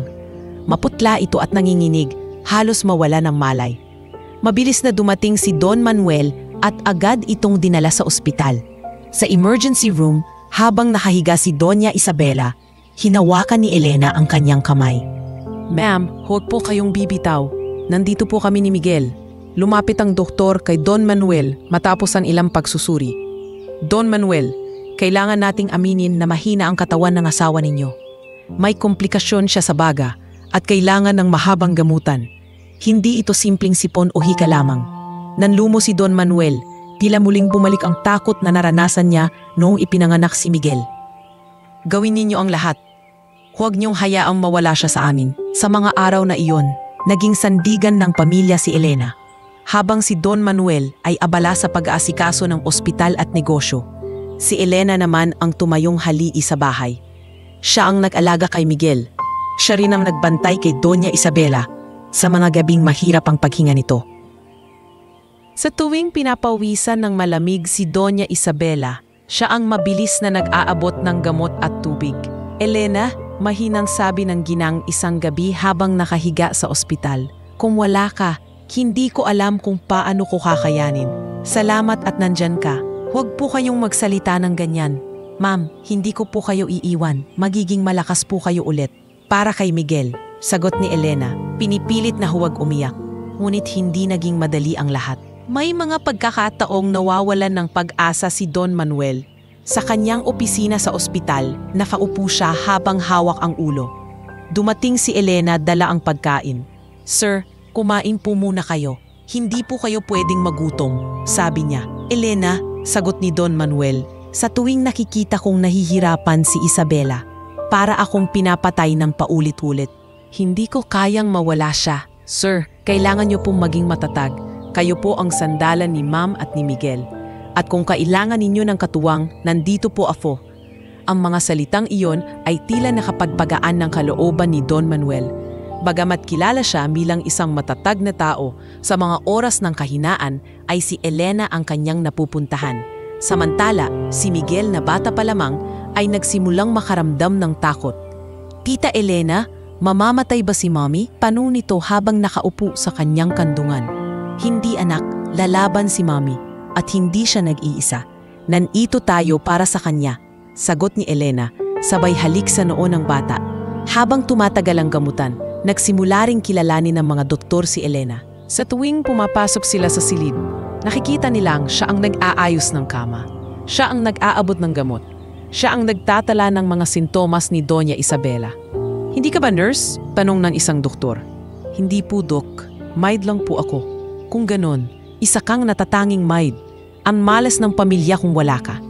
Dahil sa kanyang taga at malasakit, hindi lamang si Doña Isabela ang nakaramdam ng ginhawa, kundi pati ang buong pamilya. Kahit ang mga kasambahay sa mansyon ay nagsimulang humanga kay Elena, na dati kinaiinggitan lamang. Nakita nila kung paano siya nagbuwis ng sarili para sa amo. Walang tulog at walang reklamo. Lumipas ang ilang buwan at unti-unting bumuti ang kalagayan ni Doña Isabela. Hindi man tuluyang gumaling, natutunan niyang makipaglaban sa kanyang sakit. Sa kanyang paggaling, isang gabi habang nakaupo sila sa sala, kasama sina Don Manuel, Miguel at Elena, nagsalita siya. "Elena, ikaw ang dahilan kung bakit nakayanan ko ang lahat ng ito. Hindi ko lang anak ang nailigtas mo, pati ang buhay ko. Paano ka namin mababayaran?"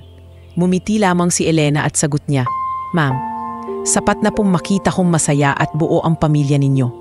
Napatingin si Don Manuel sa kanya, at sa kanyang mga mata ay makikita ang taus-pusong respeto. Hindi lamang siya simpleng maid, kundi isang haligi ng kanilang pamilya. At sa mga sumunod na araw, lalo pang naging malinaw sa lahat na si Elena ay hindi na basta tauhan sa kanilang tahanan, kundi isang taong hindi nila kayang mawala. Ang sakit ni Doña Isabela ay nagbigay ng matinding pagsubok. Ngunit sa gitna ng lahat, lalo lamang tumibay ang ugnayan ng pamilya. At sa sentro ng lahat ng iyon ay si Elena, ang babaeng minsan inakala nilang ordinaryo, ngunit sa bawat pagkakataon ay nagwiging sagisag ng pag-asa at katatagan. Habang unti-unting bumubuti ang kalagayan ni Doña Isabela, isang bagong bagyo ang dumating sa buhay ng pamilya Villaverde, hindi na sa kalusugan, kundi sa negosyo ni Don Manuel. Ang Villaverde Realty, ang kumpanyang itinayo ng kanilang angkan sa loob ng ilang dekada, ay nagsimulang malugmok sa matinding krisis. Nagsimula ito sa mga balitang kumakalat na may mga bagong kumpanyang pumapasok sa real estate na mas mura ang alok at mas mabilis magpatayo ng mga proyekto. Dagdag pa rito, may ilang tiwaling empleyado sa loob ng kumpanya na natuklasang kumukupit sa pondo. Isang araw, umuwi si Don Manuel galing opisina. Halatang pagod at bugbog na problema. Nakaupo siya sa kanilang opisina sa mansyon, nakahawak sa kanyang noo, habang nakabukas ang laptop na puno ng mga ulat ng pagkalugi. "Elena," tawag niya, nang makita ang maid na nagdadala ng kape. "Alam mo ba, sa unang pagkakataon sa buong buhay ko, natatakot akong bumagsak. Hindi ko lang problema ang pera, kundi ang lahat ng empleyadong umaasa sa akin." Maingat na inilapag ni Elena ang kape sa mesa. "Sir, hindi ko man po alam ang kalakaran ng negosyo. Pero sigurado po ako na hindi kayo bibitawan ng Diyos, gaya ng hindi niya pagbitiw kay Miguel noon. Kapag mabigat po ang laban, mas kailangan pong lumaban ng may tiwala." Hindi na sumagot si Don Manuel, ngunit ramdam niyang sa mga simpleng salita ni Elena, may kapayapaan siyang nadarama. Samantala, dumating ang mga araw na halos wala ng tulog si Don Manuel. Madalas siyang gising hanggang madaling araw, nakaharap sa mga dokumento. Sa mga panahong iyon, si Elena ang palaging nagdadala ng pagkain o tubig. "Sir, kahit po konti, kumain kayo," pilit niyang sinasabi.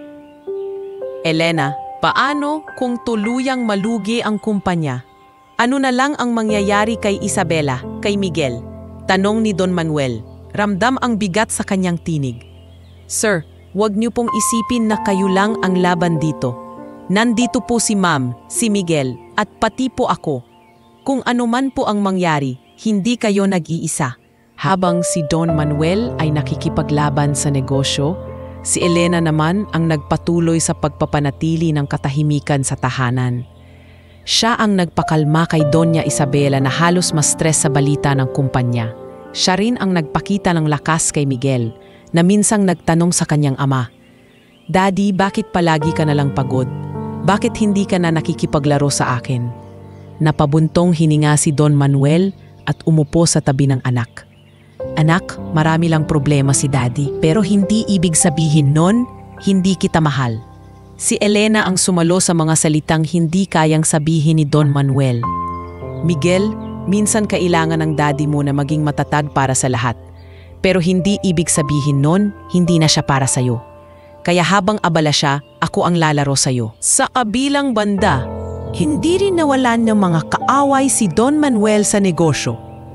May mga karibal na kumpanya na tuwang-tuwa sa pagbagsak ng Villaverde Realty. Sa isang pulong, harap-harapan siyang pinagtawanan ng isa sa kanyang matagal ng kakumpetensya. "Don Manuel, siguro panahon na para tanggapin mong tapos na ang era ng Villaverde. Kami na ang bago." Mumisi si Don Manuel, ngunit sa loob niya'y tila pinipilas ang kanyang dangal. Umuwi siya ng gabing iyon na tila wala ng lakas. Ngunit muli, si Elena ang nakapansin. Habang binubuksan niya ang pintuan ng opisina, nakita niyang nakaupo si Don Manuel sa dilim. Hawak ang baso ng alak. "Sir," mahina niyang tawag, "huwag niyo pong sirain ang sarili niyo. Kung susuko po kayo ngayon, paano pa po si Ma'am at si Miguel?" "Hindi sila nangangailangan ng milyonaryo, sir. Kailangan po nila ay tatay at asawa na matatag." Napatingin si Don Manuel kay Elena. Hindi niya akalain na mula sa isang simpleng maid ay makaririnig siya ng mga salitang mas mabigat pa kaysa sa payo ng kanyang mga tagapayo. "Elena, paano mo nagagawang palakasin ang loob ko, samantalang ikaw, wala ka namang koneksyon sa kumpanya?" "Sir, dahil nakikita ko po ang tao, hindi lang ang negosyante, at alam kong hindi kayo ginawang pinuno para sumuko." Sa mga araw na lumipas, sinimulan ni Don Manuel na ayusin ang kumpanya. Tinanggal niya ang mga tiwaling empleyado, naghanap ng bagong estratehiya at nakipaglaban sa mga karibal na kumpanya. Hindi ito naging madali, maraming gabi ng walang tulog, maraming araw ng puro pulong. Ngunit sa likod ng lahat ng ito, alam niyang sa tuwing uuwi siya sa mansyon, may 3 taong naghihintay. Si Isabela, si Miguel, at si Elena na palaging nakahandang ngumiti at sabihing, "Kaya niyo yan, se." Minsan, nang magtagumpay siya sa isang deal na halos imposible, agad siyang umuwi at dumiretso sa kusina. Nandoon si Elena, nagluluto para kay Miguel. "Elena," wika niya na may bahagyang ngiti. "Salamat. Hindi lang dahil sa mga payo mo, kundi dahil naramdaman kong may naniniwala pa rin sa akin." Nagulat si Elena at agad na yuko. "Sir, wala po yun. Ginawa ko lang po kung ano ang kaya ko." "Pero hindi mo alam," tugon ni Don Manuel, "ikaw ang nagpaalala sa akin kung bakit ako lumalaban." Habang patuloy ang laban sa negosyo, nagsilbing inspirasyon si Elena hindi lang sa pamilya, kundi pati kay Don Manuel na minsang nawalan ng tiwala sa sarili.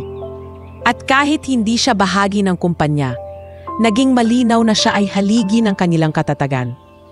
Sa huli, bagamat hindi agad bumalik sa rurok ang kumpanya, nakabangon ito mula sa krisis. At sa gitna ng bawat tagumpay at bawat pagkatalo, naroon si Elena, ang maid na minsan nagligtas ng isang sanggol.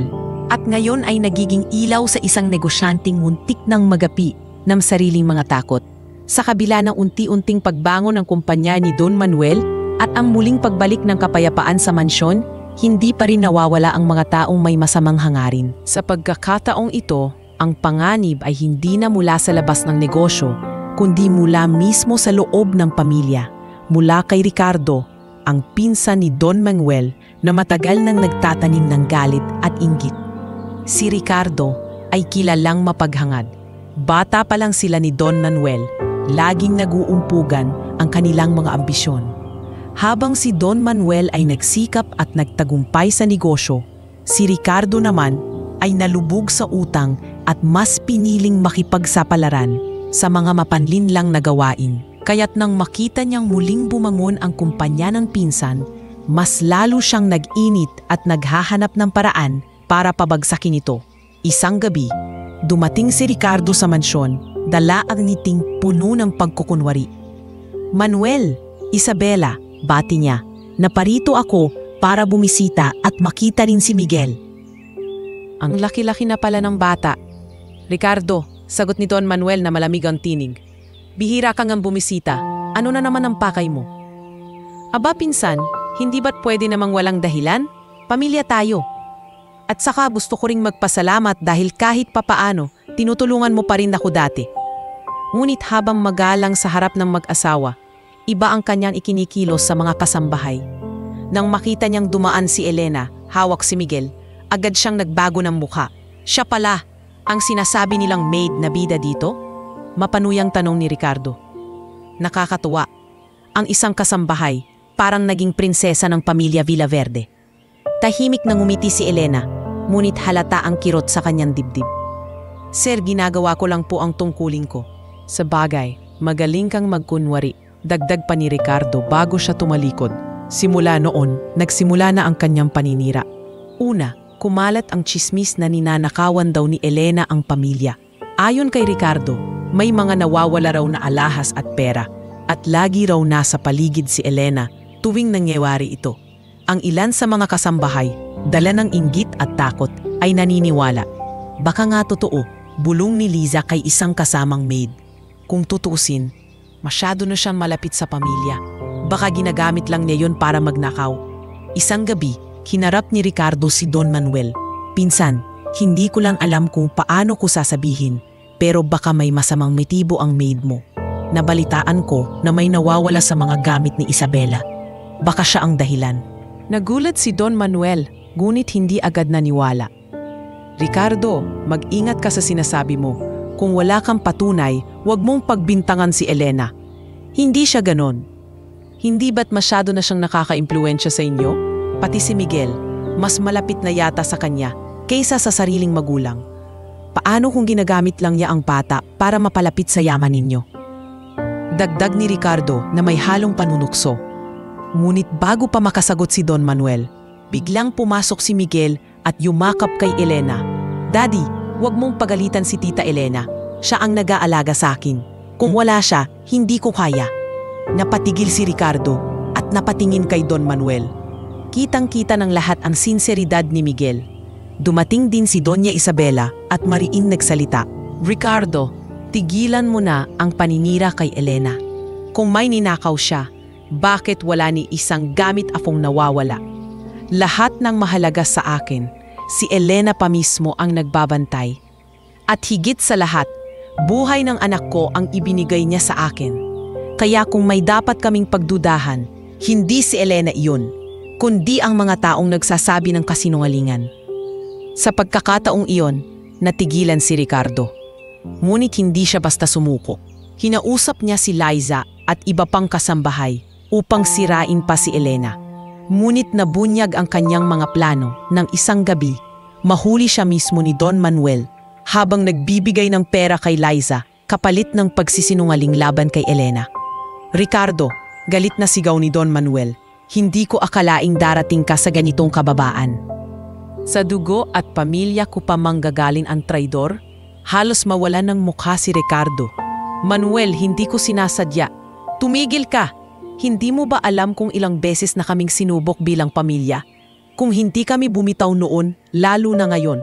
At kung may sisira sa amin, hindi iyon magmumula sa isang maid, kundi sa isang kamag-anak na tulad mo." Sa harap ng lahat ng kasambahay, pinatalsik si Ricardo sa mansyon. Wala siyang nagawa kundi umalis, dala ang kahihiyan at galit. Si Lisa, na nakitang nakipagsabuatan, ay humingi ng tawad kay Elena. "Patawarin mo ako, Elena. Nadala ako ng inggit at ng mga pangako ni Ricardo.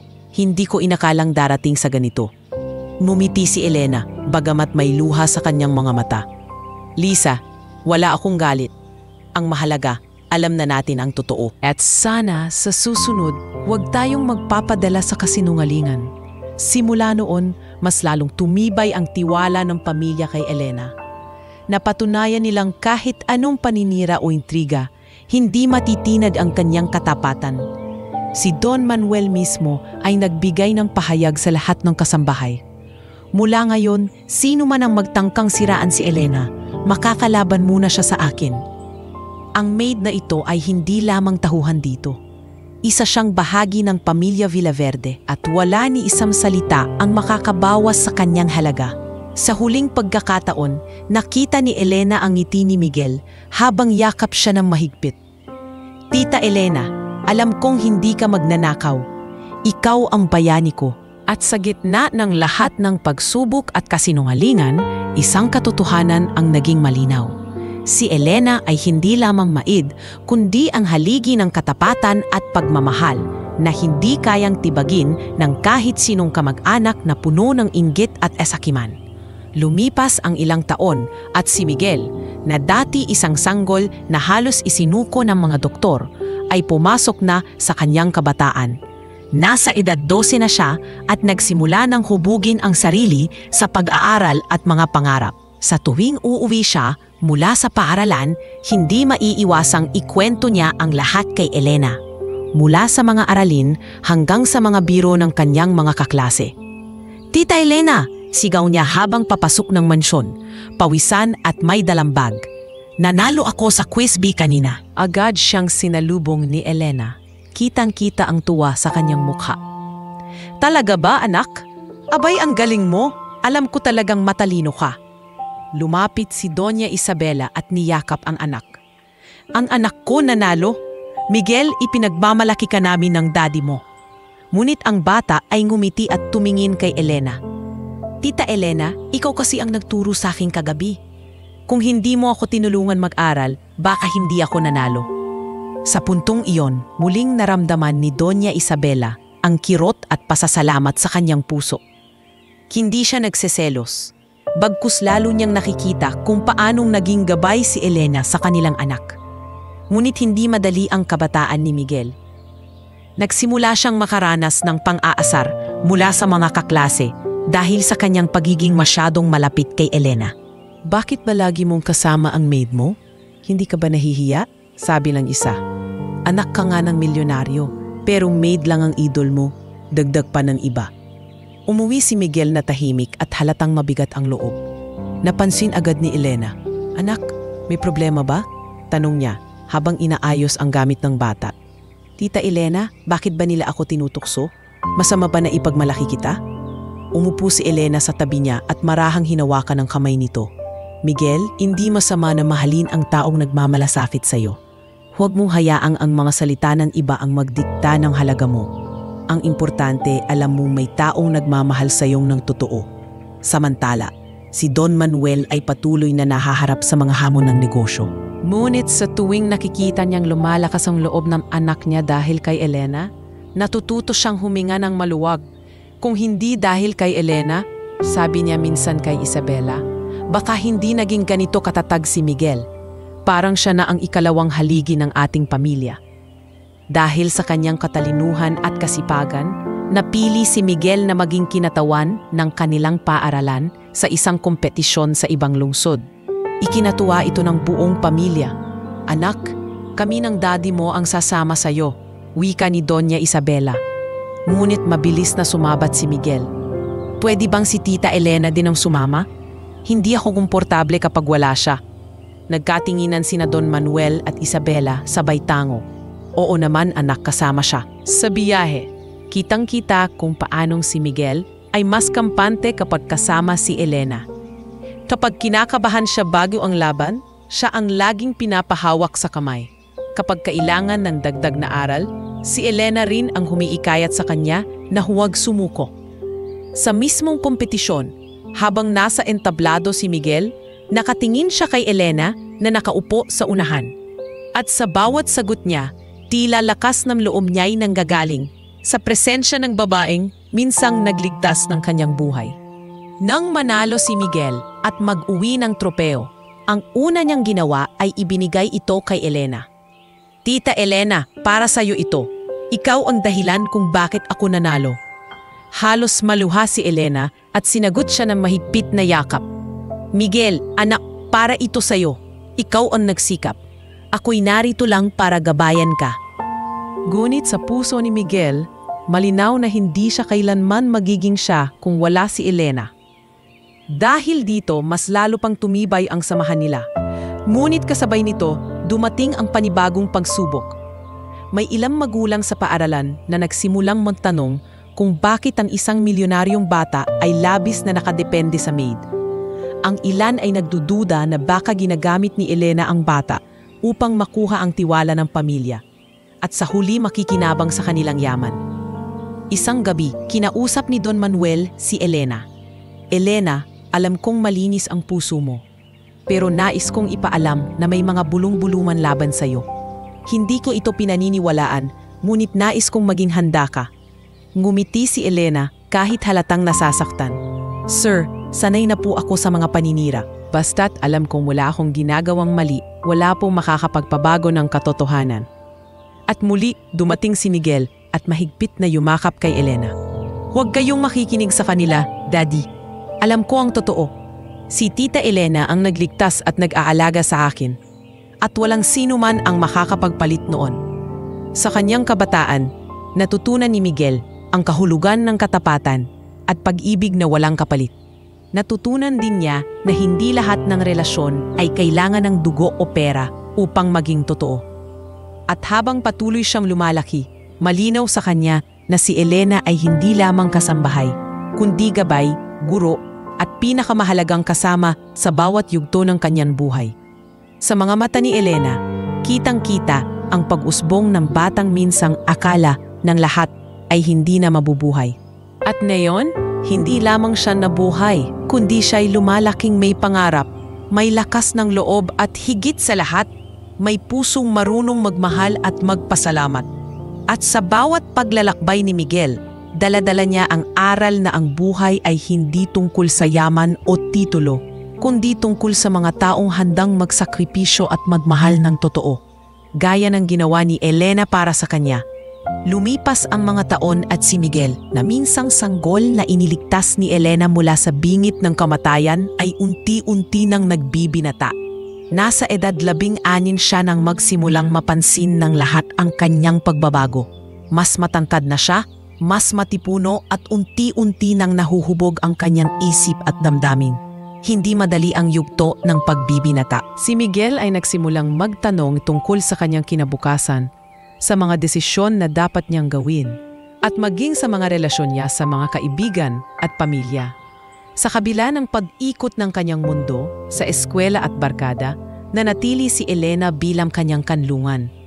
Isang gabi, matapos ang isang mahaba at nakakapagod na araw sa paaralan, lumapit siya kay Elena habang nag-aayos ito ng mga gamit sa kusina.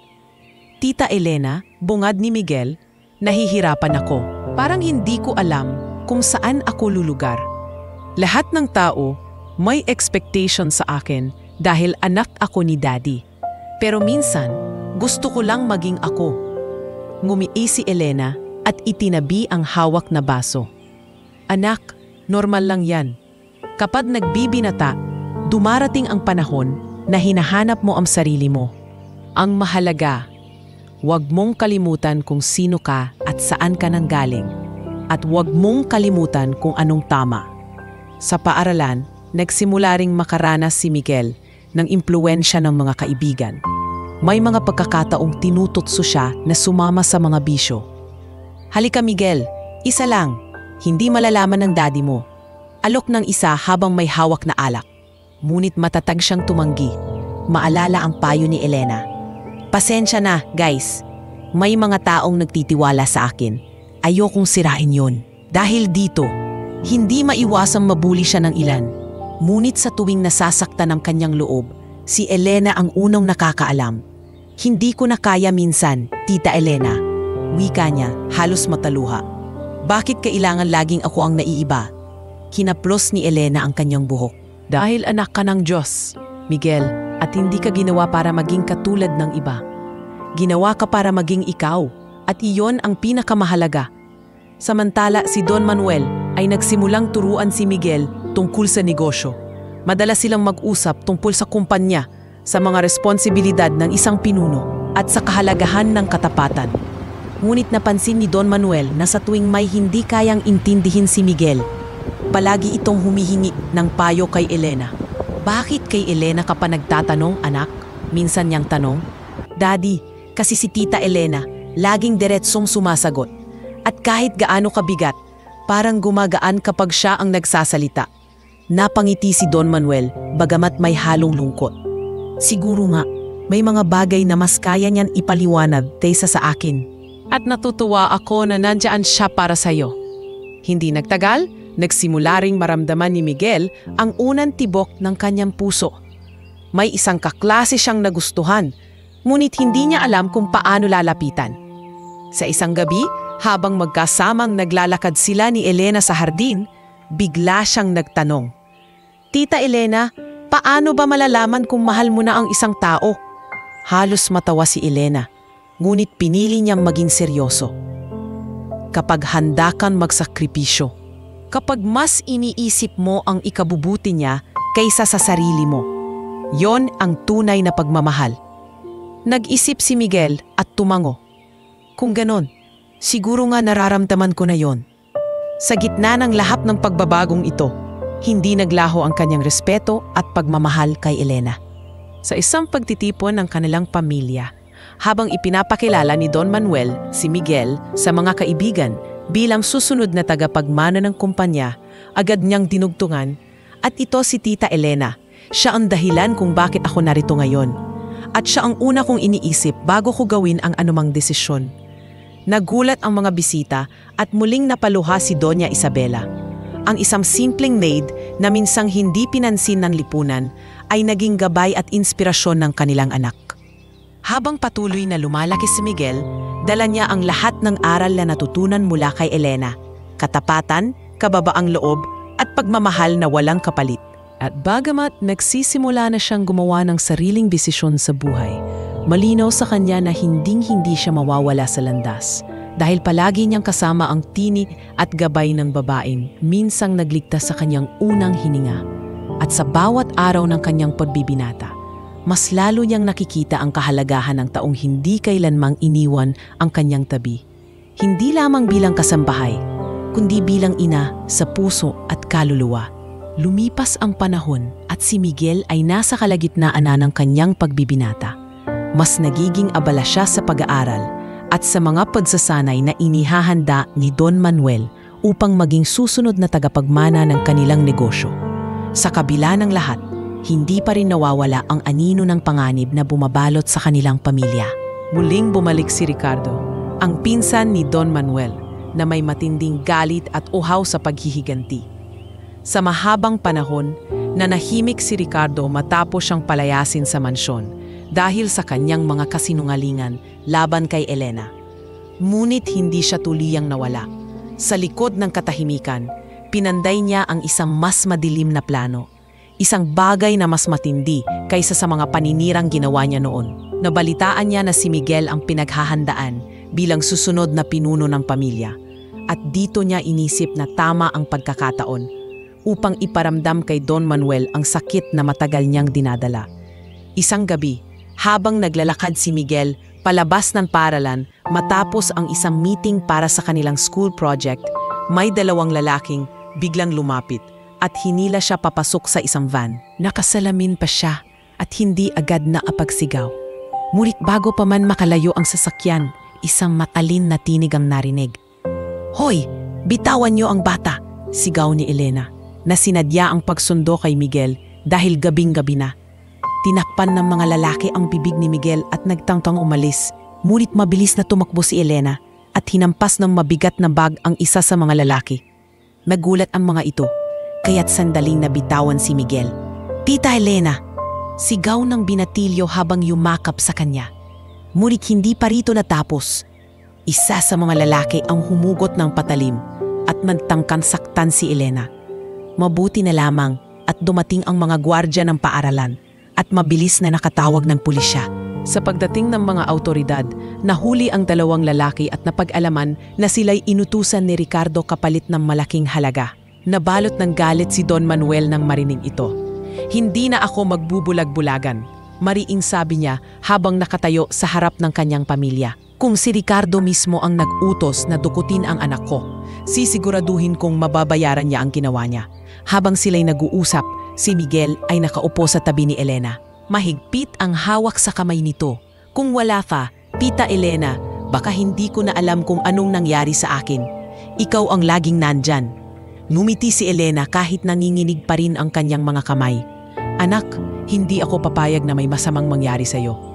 Buhay ko ang kapalit, basta't ligtas ka." Sa mga sumunod na araw, lumutang ang balita tungkol sa tangkang pagdukot kay Miguel. Naging malaking usapin ito sa lipunan at marami ang humanga kay Elena sa kanyang katapangan. Ngunit para kay Elena, hindi iyon kabayanihan, kundi isang natural na hakbang ng isang taong handang ipaglaban ang mahal niya. Samantala, patuloy ang pag-iimbestiga laban kay Ricardo. Subalit sa kabila ng mga ebidensya, ginamit niya ang kanyang koneksyon upang makalusot. Sa isang pag-uusap nila ni Don Manuel sa korte, nagngingit-ngit si Ricardo. "Hindi mo ako matitinag, Manuel. Magbabayad ka sa lahat ng sakit na dinanas ko dahil sa'yo." Ngunit matatag ang sagot ni Don Manuel. Ang tunay na nagbabayad ay ang taong piniling sirain ang sarili niyang dangal. At oras na para wakasan mo ang pagkasira ng pamilya natin. Habang patuloy ang tensyon, hindi mapigilan ni Doña Isabela ang matakot. "Manuel, paano kung pumalik ulit si Ricardo? Hanggang kailan tayo tatago sa anino niya?" Ngunit si Miguel, bagamat kabado, ay nagsalita. "Mami, hindi ko siya kinatatakutan. Hindi habang kasama ko si Daddy, ikaw, at higit sa lahat si Tita Elena. Kahit ilang Ricardo pa ang dumating, hindi ako bibitaw." Lalong tumibay ang ugnayan ni Miguel at Elena sa bawat araw. Lalo niyang nakikita na ang buhay niya ay nakasalalay sa pagmamahal at proteksyon ng taong iyon.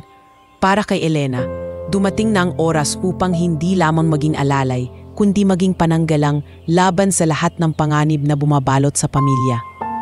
Isang gabi, habang nakaupo sila sa hardin, nagtanong si Miguel, "Tita Elena, hindi ka ba natatakot na baka balikan ka nila?" Mumiti si Elena at hinaplos ang buhok ng binata. Siyempre natatakot ako, anak, pero mas matatakot akong mawala ka. Kaya kahit anong mangyari, pipiliin kong lumaban. Sa puntong iyon, naging malinaw kay Miguel ang isang bagay. Hindi siya ordinaryong bata na lumaki lang sa karangyaan. Siya'y isang binatang nabuhay at lumaki sa pagmamahal ng isang taong walang pag-aalinlangan na ibuwis ang lahat para sa kanya.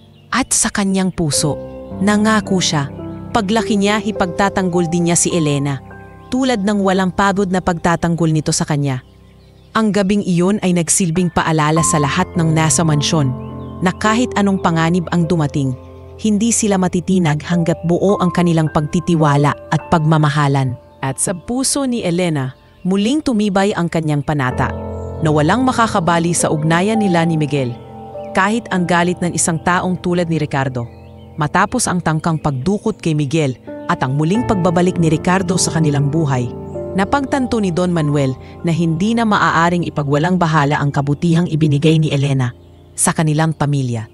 Sa bawat yugto ng kanilang mga pagsubok, mula sa panganganak ni Doña Isabela, sa paglaki ni Miguel, hanggang sa mga panganib na banta ng mga kaaway, si Elena ang laging naroroon, handang magsakripisyo ng sarili.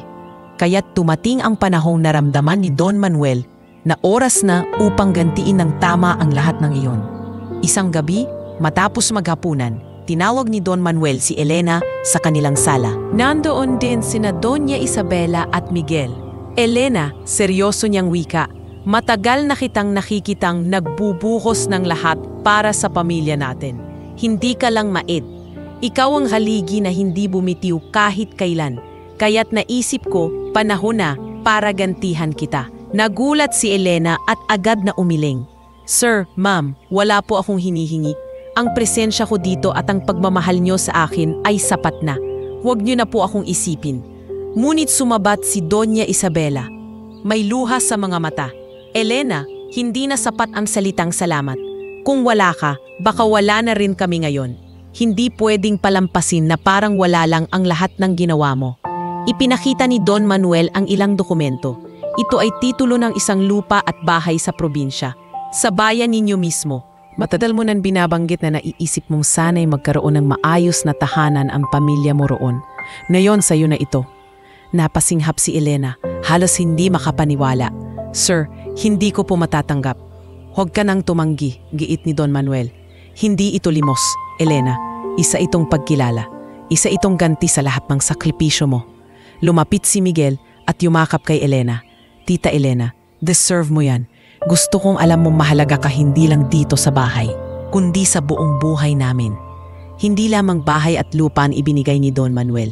Inilatag din niya ang plano para sa pamilya ni Elena. Alam ko na matagal ka nang nag-aalala para sa mga pamangkin mo, kaya't ako na mismo ang magbabayad para sa kanilang edukasyon.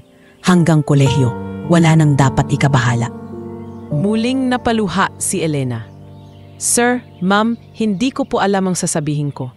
Paano ko po mababayaran ang lahat ng ito? Tumango si Doña Isabela. Hindi mo kailangang magbayad sapagkat matagal ka na naming itinuturing na kapamilya. Ang tanging hiling naming huwag mong iiwan si Miguel. Mula noon, nagsimula nang makita ni Elena ang mga bunga ng kabutihan niya. Sa probinsya, naipagawa ang bahay para sa kanyang mga magulang at kapatid. Natutunan nilang magsimula ng maliit na negosyo gamit ang pondong ibinigay ni Don Manuel. Unti-unting bumangon ang kanilang pamilya at ipinagmamalaki nilang si Elena ang dahilan ng lahat ng iyon. Isang araw, nakatanggap si Elena ng sulat mula sa kanyang mga magulang. Anak, dahil sa iyo, hindi na kami natatakot sa kinabukasan. Ang lupa't bahay na binigay ng pamilya Villaverde ay naging simbolo ng panibagong pag-asa. Hindi ka lang bayani nila, kundi bayani rin namin. Habang binabasa niya ang sulat, napaiyak si Elena. Ngunit sa kabila ng lahat ng biyaya, nanatili siyang mapagpakumbaba. Patuloy pa rin niyang ginawa ang kanyang tungkulin sa mansyon. Nag-aalaga kay Miguel, tumutulong kay Doña Isabela, at nagiging sandigan ni Don Manuel. Sa isang pagtitipon sa komunidad, inimbitahan si Don Manuel bilang panauhing pandangal. Ngunit laking gulat ng lahat ng sa kanyang talumpati, bigla niyang ipinakilala si Elena. Mga kaibigan, madalas niyong nakikita ako bilang isang matagumpay na negosyante. Ngunit nais kong sabihin, kung hindi dahil sa isang taong ito, baka hindi na ako nakatayo sa inyong harapan na yon. Siya si Elena, isang kasambahay na nagligtas hindi lamang sa aking anak, kundi sa aking pamilya. Sa kanya ko natutunan ang tunay na kahulugan ng katapatan at pagmamahal. Napalakpakan si Elena ng lahat. Ang mga taong dati tumitingin sa kanya bilang ordinaryong maid lamang, ngayoy tumingin sa kanya na may labis na respeto. At sa likod ng lahat ng iyon, nakatayo si Miguel. Nakataas ang kanyang ulo, ipinagmamalaki ang babaeng naging dahilan ng kanyang buhay. Habang papauwi sila mula sa pagtitipon, biglang nagsalita si Miguel. Tita Elena, paglaki ko, gagawin ko ring parang ikaw, isang taong handang magbigay kahit walang kapalit. Yan ang itinuro mo sa akin. At yan ang ipapamana ko ring balang araw. Ngumiti si Elena, ang mga matay punong-puno ng luha at galak. Anak, hindi ko alam kung karapat-dapat ako sa lahat ng sinasabi mo. Ang tanging pangarap ko lang ay makita kang maging mabuting tao. At kung mangyayari yon, sapat na sa akin. Sa mga araw na lumipas, mas lalong naging matatag ang kanilang pamilya. Si Ricardo ay patuloy na nagdurusa sa kanyang sariling kasakiman, habang ang pamilya Villaverde naman ay lalong yumayabong. Hindi lamang sa negosyo ang mahalan na higit pa sa anumang kayamanan. At sa gitna ng lahat ng ito, isang katotohanan ang hindi mawawala. Ang kabutihan ni Elena ay nagbigay ng buhay, liwanag at direksyon sa isang pamilya na minsan ay muntik ng mabuwag. Ngayon, siya ay hindi lamang alalay. Siya ay simbolo ng ganti ng Diyos sa mga taong tapat at handang magsakripisyo. Makalipas ang maraming taon, si Miguel na minsang isinilang na halos walang pag-asa ay tuluyan nang naging ganap na lalaki. Hindi lamang siya lumaki na may matibay na pundasyon sa pag-aaral at mabuting asal, kundi isa na siyang matagumpay na negosyante, kasabay ng pagyakap sa mga aral na itinuro ng kanyang mga magulang at higit sa lahat ni Elena. Sa bawat hakbang ng kanyang tagumpay, hinding-hindi niya nalilimutan ang taong naging dahilan kung bakit siya narito sa mundo. Sa unang anibersaryo ng bagong gusali ng Villaverde Realty, nagdaos ng engrandeng pagtitipon. Nasa gitna si Miguel, na yon ay isang binatang may tikas at respeto mula sa mga empleyado at kliyente. Sa kanyang talumpati, hindi niya pinalampas ang pagkakataon na muling ipagmalaki ang kanyang pinagmulan. Mga kasama, panimula niya, maraming tumulong sa akin upang makarating dito. Pero nais kong kilalanin ang isa sa pinakamahalagang tao sa aking buhay. Siya ang dahilan kung bakit ako nakahinga sa aking unang araw sa mundo. Si Elena. Napatingin ang lahat kay Elena, na ngayon ay may uban na at halatang tumanda na. Nakaupo siya sa unahan, tahimik na nakangiti. Ngunit nang marinig ang papuri mula kay Miguel, hindi napigilan ang kanyang mga luha. Kumayo si Miguel at lumapit sa kanya, saka siya inalalayan sa entablado. Hindi siya simpleng kasambahay, siya ang bayani ng pamilya namin. Kung wala siya, wala si Miguel na nasa harapan ninyo ngayon. Tumindig ang lahat ng tao at nagbigay ng masigabong palakpakan. Si Doña Isabela, na noon ay halos sumuko sa kanyang karamdaman, ay nakaupo sa tabi ng asawa niyang si Don Manuel. Pareho silang luhaan, nakatingin kay Elena na para bang kapatid na mismo. Elena, bulong ni Doña Isabela, tunay kang biyaya sa amin. Kung hindi dahil sa'yo, dagdag ni Don Manuel, baka matagal nang gumuho ang lahat ng mayroon kami. Pagkatapos ng seremonya, lumapit si Miguel kay Elena. Tita Elena, hindi ka lang parte ng nakaraan ko. Gusto ko habang buhay kitang ipagmamalaki. Ang lahat ng tagumpay ko ay nakaukit ang pangalan mo. Anak, sagot ni Elena na nanginginig pa ang boses. Huwag mo na akong ipagmalaki. Ang mahalaga, nakikita kitang mabuting tao at marunong magmahal. Iyon ang pinakamalaking gantimpala para sa akin. Ngunit hindi nagpaawat si Miguel. Di, tita. simula ngayon, gusto kong lahat ng tao'y malaman na ikaw ang haligi ng buhay ko. Ang negosyo namin, ang pamilya namin, lahat ito'y may bahid ng iyong sakripisyo at pagmamahal. Mula noon, naging kaugalian ng pamilya na sa bawat pagtitipon, laging inuuna ang pasasalamat kay Elena. Sa bawat pista at handaan, palaging binabanggit ni Miguel sa publiko, kung may utang kaming buhay, ito'y utang namin kay Tita Elena. At sa bawat panauhing nakakarinig, lalo pang lumalalim ang respeto sa kanya. Sa mga huling taon ng kanyang buhay, hindi kailanman iniwan si Elena ng pamilya Villaverde. Hindi siya pinabayaan, hindi siya nakaramdam ng pagiging dayuhan sa bahay na dati pinasukan niya bilang isang simpleng kasambahay. Sa halip, itinuring siyang tunay na ina at kapamilya. Sa tuwing nagkakaroon ng salo-salo, si Elena ang nauunang umupo sa mesa. Sa tuwing may problema, siya ang unang kinokonsulta. Maging ang mga pamangkin ni Elena sa probinsya ay nakinabang sa kabutihan ng pamilya. Lahat sila ay nakapagtapos ng pag-aaral, nagkaroon ng maayos na buhay, at palaging ipinagmamalaki ang tiyahin nilang nagbigay daan sa kanilang kinabukasan. Sa kanilang bayan, si Elena ay naging sagisag ng kabutihan at kabayanihan. Hindi lamang bilang maid, kundi bilang huwaran ng pag-ibig at sakripisyo. Isang hapon, habang nakaupo si Elena sa hardin ng mansyon, nilapitan siya ni Miguel na ngayon ay nakasuot ng pormal na kasuotan mula sa isang mahalagang pagpupulong. Tita Elena, sabi niya habang umupo sa tabi, alam mo ba, minsan naiisip ko, paano kung hindi mo ginawa ang lahat ng iyon para sa akin? Siguro wala ako rito. Siguro hindi ko natutunan ang lahat ng ito. Mumiti si Elena, pinisilang kanyang kamay.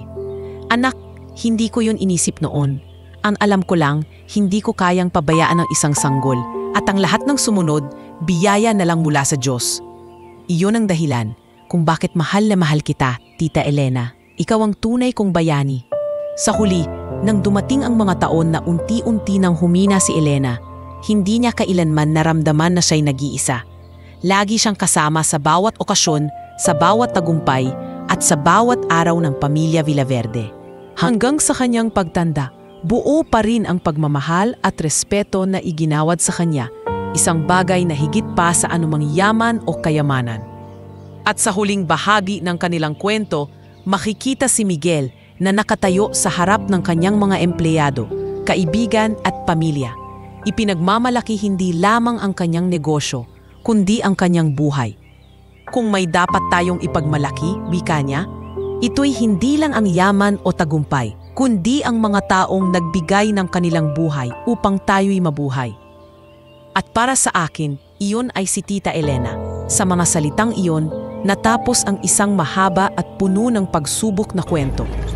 Isang kwento ng isang maid na minsan ay tiningnan lamang bilang ordinaryo. Ngunit sa bandang huli ay naging haligi ng isang pamilya ng milyonaryo. Ang kanyang pangalan ay nakaukit sa puso ng lahat at ang kanyang pagmamahal ay naging gabay sa mga susunod pang henerasyon.